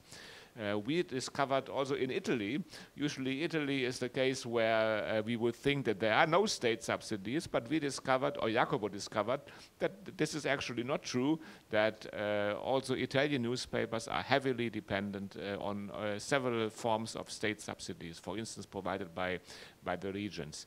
This creates new inequalities between the regions, but it's another question. However, the message here is we need to think about investments. Thank you very much, and I think we should have a voice from one or two journalists here on this, and of course interested in your view on the take of journalism as a public good, but of course you can also refer back to the discussion of Gatewatch if you have a feeling that you want to respond to that. David, please. Thank you very much. Again, I'm totally agree with your approach, and it's again the debate about gatekeeper, gatewatcher. The reality is in shadow somehow. I don't know how to say it. And with this question, it's the very same. I'm totally agree that we need something that provide independence and transparency and investments in the media.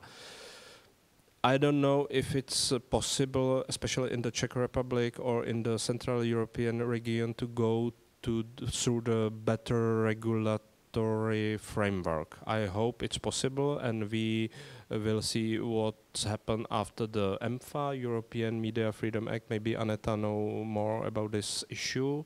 It's very eminent. I would like just to remind it's how to say it, it's the European law that guarantee protecting editorial independence, independent functioning of public service media, guarantee the transparency, etc., etc., and the most conflict issued a new independent European board for media services. We will see, but I would like to again repeat that it's very important to do something in our profession without any this law regulation. According to me, it's important to find what it's in the middle. It's again my last remark. And 1 month ago, I have very nice webinar with just think. With the people from Center for International Media Assistance from the US. I don't know if you know it. And one of the staff, Eleonora Mazzoli, presented one article or study called Digital Trust Initiative Seeking the Reward Journalistic Ethics Online. And it's my issue how to find what's good, what's bad, and it's not up to the state regulatory framework, according to me. So I'm happy that we have things like EMFA, but especially in the Czech Republic, we need to have a stronger professional debate about self-regulatory measures, how to find what's better, what's worse, and it's not easy because in the Czech Republic it's the very same situation like in other post-communistic states, that after the fall of communism there is very weak, how to say it, very weak approach to find something collective, to have some collective professional platform to talk about not about the problematic issues in the Czech journalism. But I think that after EMFA and other things, it's inevitable that even in the Czech Republic and other post-communistic countries, we have to find something in common where we can disagree, but at the same platform. Thank you very much. And Anetta, you are running Euractiv.cz, and I'm curious about your view of how much public authorities should intervene, support, or protect. So please. Yes, some very practical comments, let's say. Firstly, yes, I'm the head of the Euractiv Czech Republic, and the situation which is around us right now, for example, forced us to join the association, which could, somehow fight for our interest when it comes to, dealing with the big platforms or, assessing public funding as well. So we had to become part of the association to have a platform where to discuss our concerns and where to find some, solutions or where to lobby for our interest, because before there was nothing like that happening in the Czech Republic, or it wasn't really an issue. And yeah, Euractiv, we are so lucky that we are part of this wider European network. So we have our office in Brussels. And for example, Euractiv in Brussels is now kind of separated in one team, which is the journalism, which is the medium, Euractiv.com. And then they also established the foundation, European Media Lab, which is also interesting that the same people who established Euractiv as a medium for Brussels geeks, they also established a foundation which is, trying to invest in media. They are trying to take not only public money, but also money from investors, and to help other media across Europe to invest into the new technologies, to find solutions and so on. So I think their job is very interesting, and they were also the ones who actually lobbied at EU institutions to have European Media Fund, or to have regulatory, also some regulations coming from Brussels. And yeah, when it comes to European regulation, it's nice, I think, that the EU is involved in this discussion. But again, it's the same problem with every European regulation, that it depends then on the implementation in the member states. And I'm afraid that, the implementation here in the Central Europe will be quite problematic. We will try to, make it as easy as possible and so on. So I think that the work needs to be done at home and not just to wait for the, EU regulatory level. Jakub. Yeah, thank you. If I can add just a very short point in the discussion regarding state regulations and the role of market, I think we also need to add to the discussion the fact that not everyone, but at least in many European countries, there is an increasing centralization of media ownership. And this, of course, has an impact on the editorial line as well. For example, I was reading recently the last report of the European Union-founded Media Freedom Institute regarding Italy, and they noticed that there is a high risk of, how you say, basically market pluralism is affected negatively, but by this concentration of media ownership, and they measure this, and they they notice that there is a 78% of risk that the market pluralism is not really plural anymore, you know, or will not be really plural anymore. And this is the highest score that they ever recorded, and they publish the reports every year. And of course, I mean, this is not a phenomenon that involves only journalism, but I would say it's a broader phenomenon of contemporary economies. But it also has effects on journalism that we should be aware and also like reflect upon, I think. Important comments, and I think we'll get back to discuss this more towards the end again. And I will turn to the third question, which is about how do citizens demand information and quality news?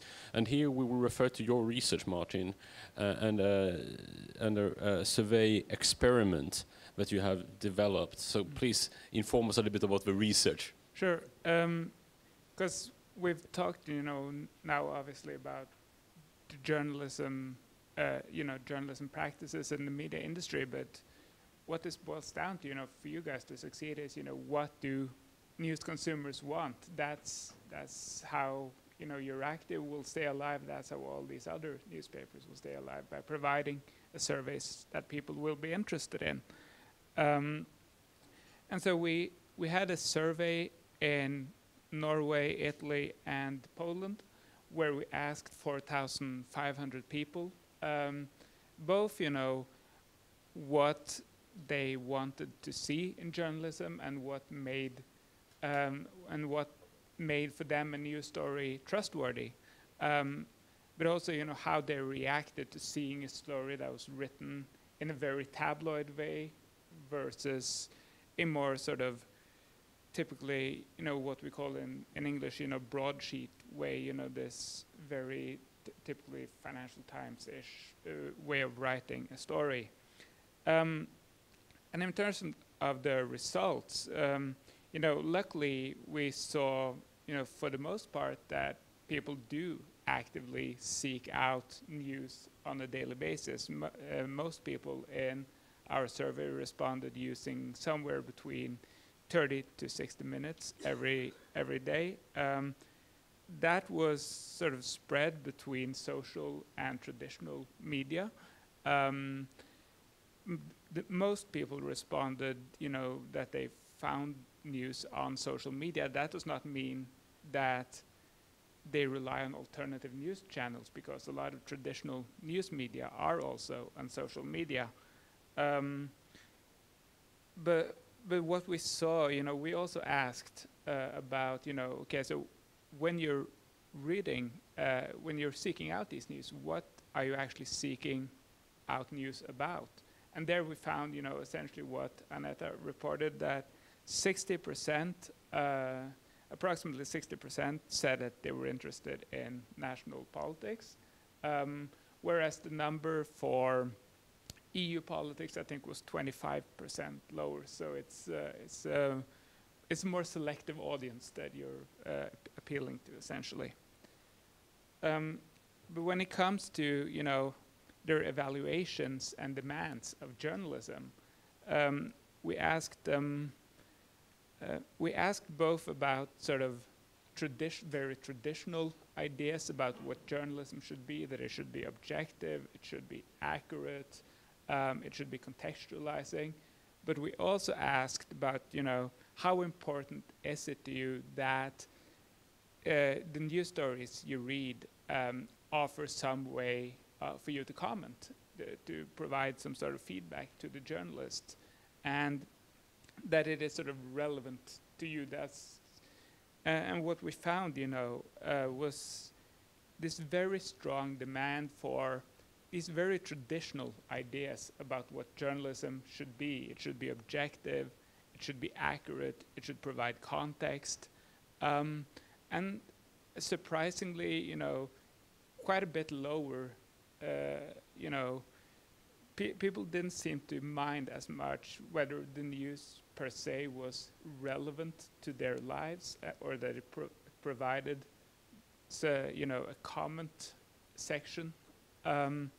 So what we take from that is, you know, that there's a demand for quality journalism, very traditionally understood as, you know, as something that provides value in the form of context, of allowing people to make sense of what is going on, to sort of connect these events that you see every day to a bigger picture. And in terms of, you know, the style of how that is written, what we saw was that the people expressed, you know, a much lower level of trust in the information when it came in this sort of very sensationalist packaging, you know, lots of quotation marks, lots of you know, emotion essentially in how it was written. That had a noticeable impact on the level of trust in the content. Now, you know, that trust, of course, will always vary with what people think of these issues. In the first place, we had a essentially fake news story about EU politics, making some claims about, you know, something the EU had done attributed to anonymous sources. People who were skeptical of the EU in the first place were, of course, much more likely to believe that this is true. But you know, this is something we see across the board. This I would argue is not really a post-truth phenomenon. It is simply, you know, a way in which we process information. It has to do with confirmation bias and so on.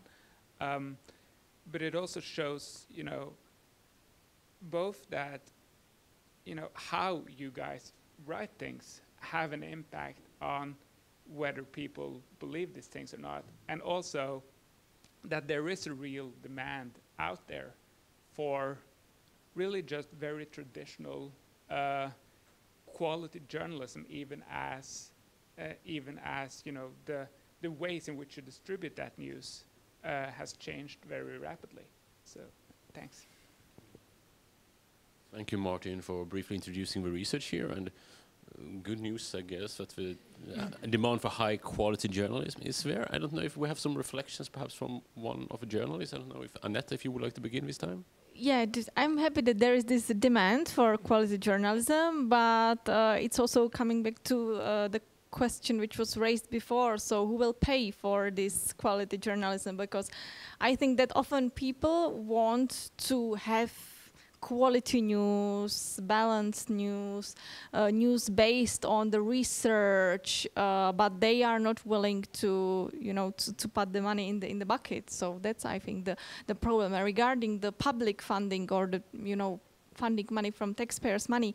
For example, Euractiv, we are involved in some projects which are funded from the EU budget, so from, let's say, the tax money.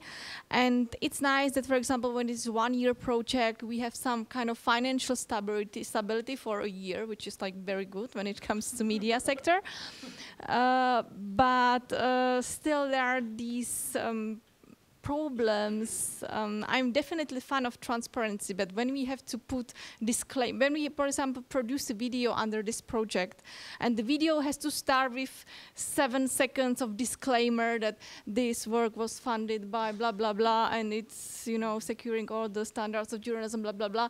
Nobody will, you know, watch the video because they will finish watching the video after 3 seconds of this disclaimer. So there are these problems, but yeah, there are these at least some efforts from the EU institutions to make this money available to media. So this is something nice, but there are still these problems, as I mentioned.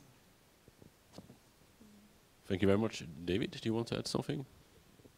I have nothing to add because I'm glad about this survey or study.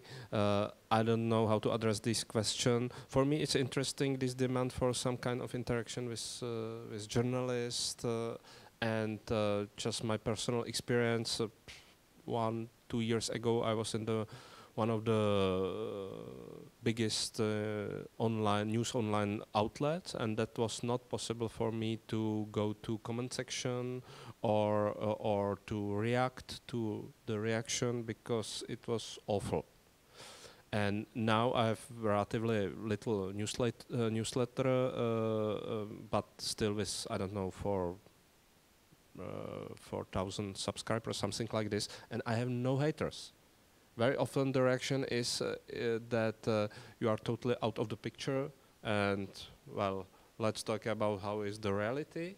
Okay, some kind of good critique, but with no haters. So it's still too possible to find some functional communication between journalists and audience. I think it's really hard. I think it's impossible for the biggest news outlets in the, how to say it, mainstream news production, something like this. But for niche media, maybe even dedicated to European affairs and other things, I think it's definitely possible to find some good interaction with audience, and even it's one of the most important things to be relevant for their audience. But again, I think it's not necessary to dominate this audience with only emotion, polarization and the thing, but in smaller and middle-sized media, I think you can find some interaction, very often very traditional, like offline events or something like this. Please, Martin, if you would add something, and happy to hear what we have some good information today as well, some good news. So, first of all, just wanted to say, on this sort of, both sort of personal relevance and the need for contact between journalist and reader. I was sort of surprised because those sort of indicators scored a bit lower on this, how important it was to news consumers compared to, objectivity, contextualization, and so on. So it seems like, I mean, obviously there's a huge push in the news industry for especially this sort of personalization of news feeds and so on, whereas it seems to me, at least, extrapolating a bit from my results, that people are perfectly happy reading something that they might not feel was,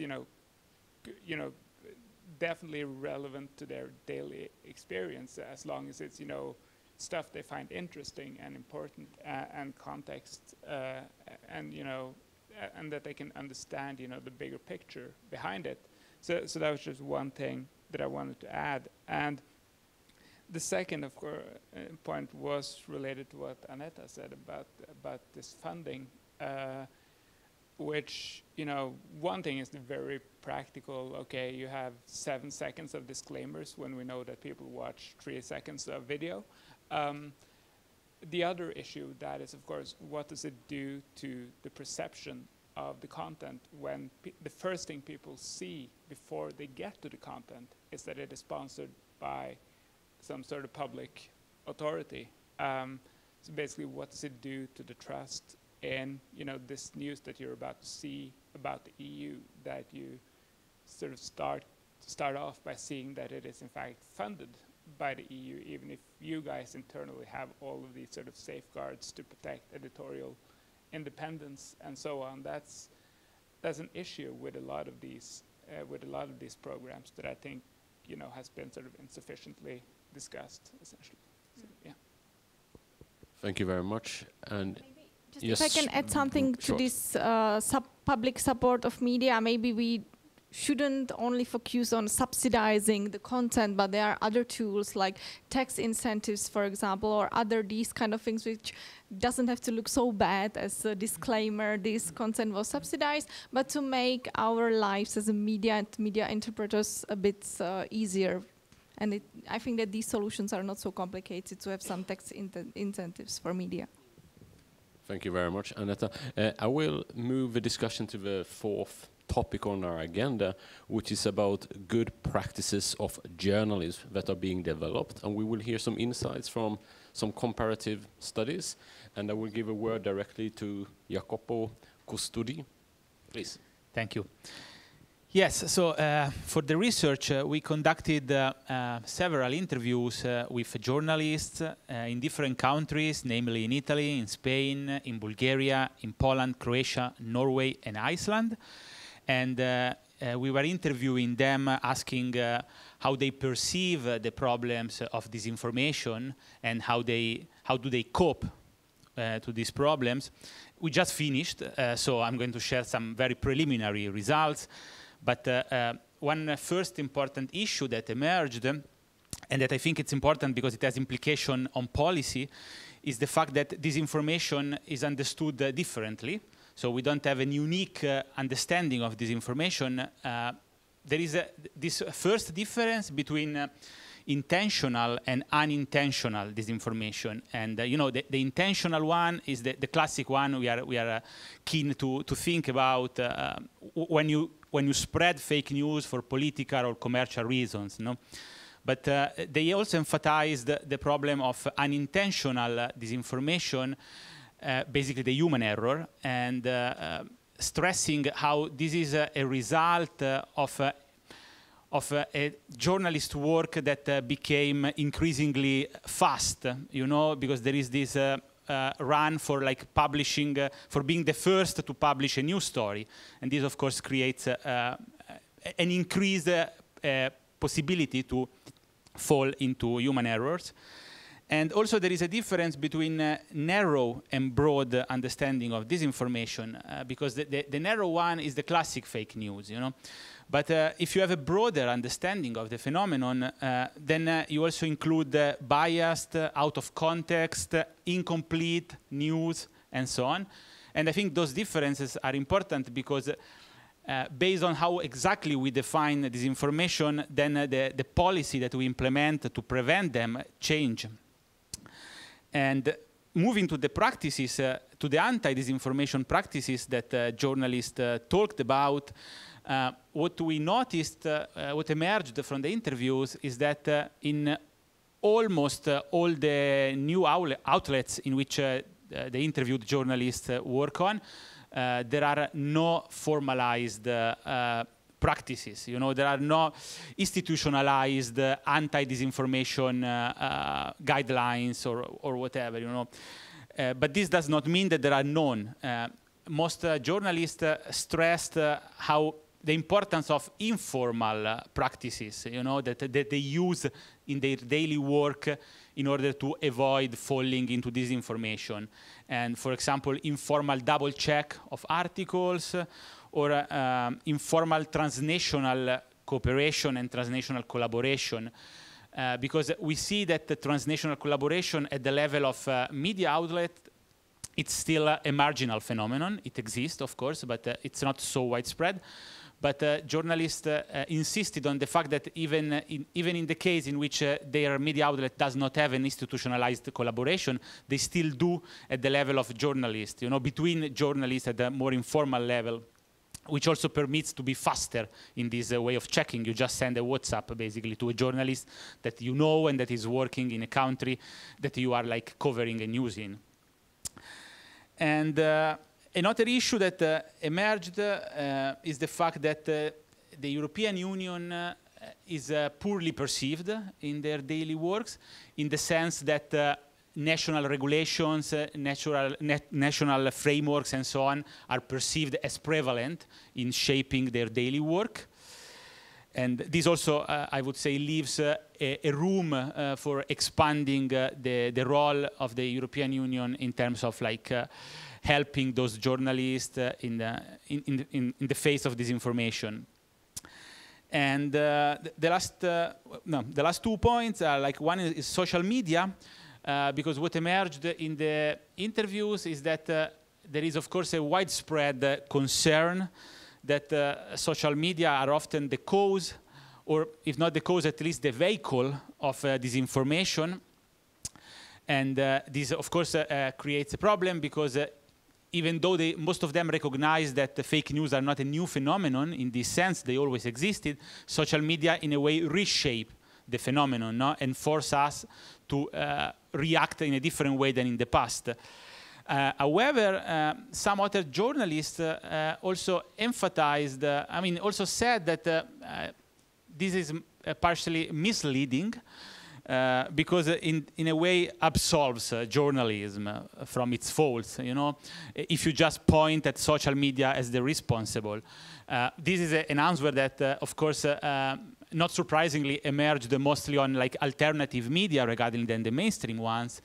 But what they were emphasizing is the fact that you see fake news, or at least like incomplete or like biased news also in the mainstream journals, you know, and then like pointing only at social media might be misleading. But of course, as I said, this is an issue where there was no consensus. Basically, differences emerged according on which media outlets they worked in. And the very last point, and I will conclude, is regarding the new demands for quality journalism, an issue that already emerged in our discussion. And this is a topic that also journalists themselves talked a lot in their interviews. Because, you know, on one side, as I mentioned before, there is this competition for being the fastest, you know, to publish, especially online, you know. And this, of course, reduces the quality of news, because you have to be very fast in publishing the news story. But on the other side, this also creates a market space for journals that don't want to be the first one, but instead try to sell a well-crafted, very high-quality news story, you know. And so in this sense, yes, the challenge of disinformation and the challenge of increase the speed of journalist work created a bigger space for this type of business, of like slower but well-crafted news. However, the issue remains that the audience is still limited. You know, it increased, of course, but it's still limited. So the issue remained, I would say. Yeah, that's it. As I said, it's just preliminary results, but we wanted to share them with you, even though we are still processing them. Thank you. Thank you very much, Jakub. And please hold your comments. We will open up to the audience at this point. So we'll open up the floor for comments, questions from the audience. Try to be brief, and please do identify yourself before you pose your question. So, Luis, please, first. Thanks a lot. Thanks, everyone. It was very interesting. And from the Universidad Autónoma de Madrid. I'll try to be quick, since I'm working on regulation. I fully agree with the idea that we need to consider public funding for solving the market problems, but we also know that public funding would create new problems, right? So I think as working on regulation, I mean, it would be maybe an offer, and of course there's all the issues of political bias and so on. So here's my question, and it would be maybe an invitation for the EU to reflect what can we do on the model of other EU pilot programs that work very well, like the Erasmus program, but also generational issue. And here I'm going to use a bit of methodological nationalism. There's one program that actually has been decried in the media in Spain, which is called the cultural bonus, which is something which is given to people who turn 18 to get them accustomed to cultural goods. Now, of course, that's discussed, but it would have the potential to be a market solution that is compatible with pluralism, because with this cultural bonus you can do whatever you want. I mean, you can spend it on video games, or you can go to bullfight. So basically, do you think that this could work in the sense of something similar, that we give young people money, I don't know, 10 euros a month, something like that, to spend on the favorite media, and then let decide what kind of languages, what kind of products that they work? Because I think if we design it, or if we think of that in terms of a pilot program for young people, the Commission may be more inclined to act than if it is just like, yeah, let's subsidize all the media across Europe. And I don't know, is that something you think could work for the younger generations? Thanks a lot. That was a very clear question, but perhaps let's pick. If there are some more questions, we can take a round of questions. We can pick one or two more questions before we turn the word back to our speakers. Yes, please. Elena. Very quickly, related to Luis' comments, is to speak about what we call this institutional communication, because one of the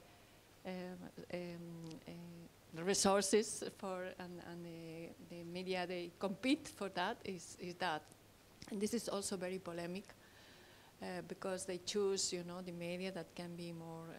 So how do you see this type of ways of just receiving more resources? Thank you very much. Who would like to begin? Maybe we just Annette or David.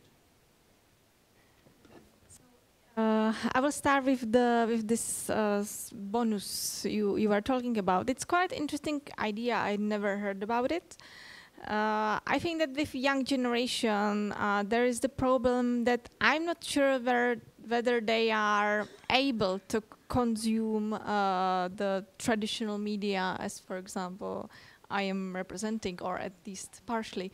I think that they now focus on completely different type of content, and we, as a media, we have to adapt, because, for example, what we saw in past months was that young people like to, for example, watch video games with some comments that are totally unrelated to the video games that they are watching. So we, as a Euroactiv, we were even thinking about, launching a Twitch account. We could, for example, play this Euro truck game and drive a truck across the Europe and talk about, politics in different European countries and these kind of things. So I think that there is this problem that I don't know whether young people would, be happy that they can spend money on media, the traditional one. But I think that it is very interesting idea which should be developed more, and I'm really curious whether some pilot programs will succeed. And maybe, but yeah, I'm just so worried about this way how young people are consuming the news. Perhaps, or maybe we will do it like this then, because we don't have that many minutes left. So I would suggest if we make a final round of just a final remark from each one of you, if you would like. And who will? If you prefer to begin, David, please. Yes. Okay, just I would like to end with the remark regarding the disinformation issue. It's a very hot issue. I'm a little bit skeptical. I understand that each state in these times has to have some disinformation policy or policy to the disinformation issue, but I'm a little bit skeptical that it's possible to find proper guidelines or something like that, how to do with it. For me, it's the biggest problem is that we are talking about misinformation, disinformation. We are not talking about disinformation because only in very few moments is about something, how to call it, about something based on ontological truth, it is or not it is. It's very often competition of very different narrative framework. And there is very hard to find what's right, what's not right. And I would like to connect it to your question. If there is no clear way how to find in some narrative competition what's right, what's not right, we need very strong institutional communication, and we are in democratic society. It's not necessary that these institution or state institution should have to prevail their framework, but they should be relevant. And it's very often, at least in the Czech Republic, that institutional communication of central agencies are not relevant, are not even in the communication. Communication is led by very different people from social sites and podcast scene, etc., etc. So for me, it's very important to have a strong institutional communication. And I have discussion with my students of journalism. What's your how to say it, imagination of proper institutional communication? It's not very clear. Maybe funny, maybe very objective, maybe a little bit cold, maybe with as much emoticons you can find on your mobile phone. Very different images how to go forward with institutional communication. Very important issue for me, maybe more important than to have a proper guidelines in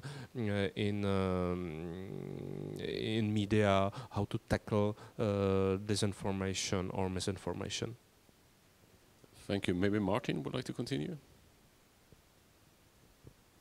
Absolutely, and you know, to start off, I would definitely watch your Twitch account. But yeah, I actually had like one interviewee mention, you know, something equivalent to this bonus program as something that might be a solution. But I would actually, you know, posit that the problem here is bigger. If you want to rebuild trust, it can't just be, you know, with youth, because it's not only young people who've turned away from traditional news media. There's also a class component here. There's also, you know, groups of people who don't feel like their reality is reflected in traditional news, and that is something that is a much bigger issue, and it can't, you know, be addressed through one sort of silver bullet policy, either from the EU level or any other level. It has to some extent come from the media industry itself. You know, the changes needed to change those attitudes, and also in terms of the EU, there's also the issue of, I'm a bit worried about, you know, how I have a fear that the EU might be worried here about overreaching and, you know, going too far and producing sort of a public backlash, because in a lot of the countries where you'd want to see these kinds of programs, you also have elites that are more than happy to blame Brussels for everything that is going wrong, and so that is definitely also, you know, a part of the picture here when thinking about sort of the feasibility of EU programs to address this, or subsidies, or whatever you might have, whatever. Jakub, perhaps, if you want to pick up. Yeah, thank you. Very briefly, just to go back to the discussion about state intervention and what the state and also the European Union, so basically the public institutions should do. An issue that emerged within the interviews that I personally agree with is the fact that the public intervention should not directly so much in the attempt to block the spread of fake news, you know, because this is risky, because it risks to fall into censorship and like to negatively affect freedom of speech. So it's always a delicate terrain, you know, when you intervene blocking the spread of fake news. So I think the solution, on the contrary, should go in the direction of finance and subsidize good practices, you know, like to subsidize independent journalism, for example. And this is something that emerged quite often in the interviews. And also I would add also the need to prevent oligopoly in journalism, you know, to be sure that market pluralism is maintained, and to favor market pluralism through state interventions. Thank you. Aneta, do you want to? Yes, so last remark, something optimistic, because I think that right now what we often hear that media are dying because of the AI, because of the social sites and so on. So I just want to say that we will not die. We will adapt. So just create conditions for us that we can, as I said, adapt, that we can come up with new ideas, because we are full of new ideas, this Twitch account or whatever. Don't create any more barriers, any more burdens for us. Just, you know, allow us to do our job and our business. That's my last remark. Thank you, Annette, for a strong appeal here. I will give the word to Hans-Jörg Trenz for the final word of the panel, please. Well, these final words can only be in support to what you just said. I would very much support this idea. And if we can agree that there is a demand for journalism, the question is not how to redefine journalism, but the question is how to redesign it. And this, I can make a more radical point here. Redesigning journalism here means also to think of a journalism that is independent of market logics. So it is not only think of journalism as independent of state intervention, but also of markets. It seems to be the case that the classical model of a profit-oriented journalism is no longer viable for many reasons. We assist a market failure, and I think the post-truth challenge is very much also explained as a market failure. If there is this market failure, redesigning journalism means to think of new creative ways to fund it. Not necessarily to invest all kind of new money into journalism, but it's also a question of redistribution of already existing sources.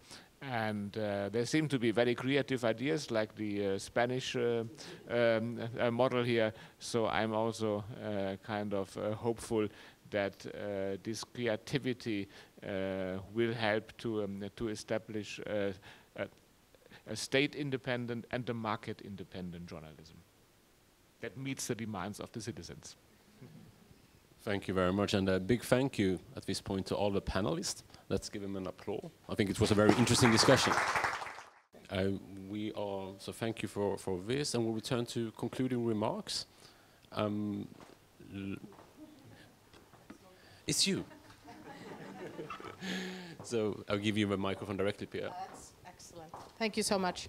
I'll just stand because I'm really not going to make this a long speech. My name is Pia Hansson. I'm director of the Institute of International Affairs, and we're the ones that are leading this project, this Horizon Europe project.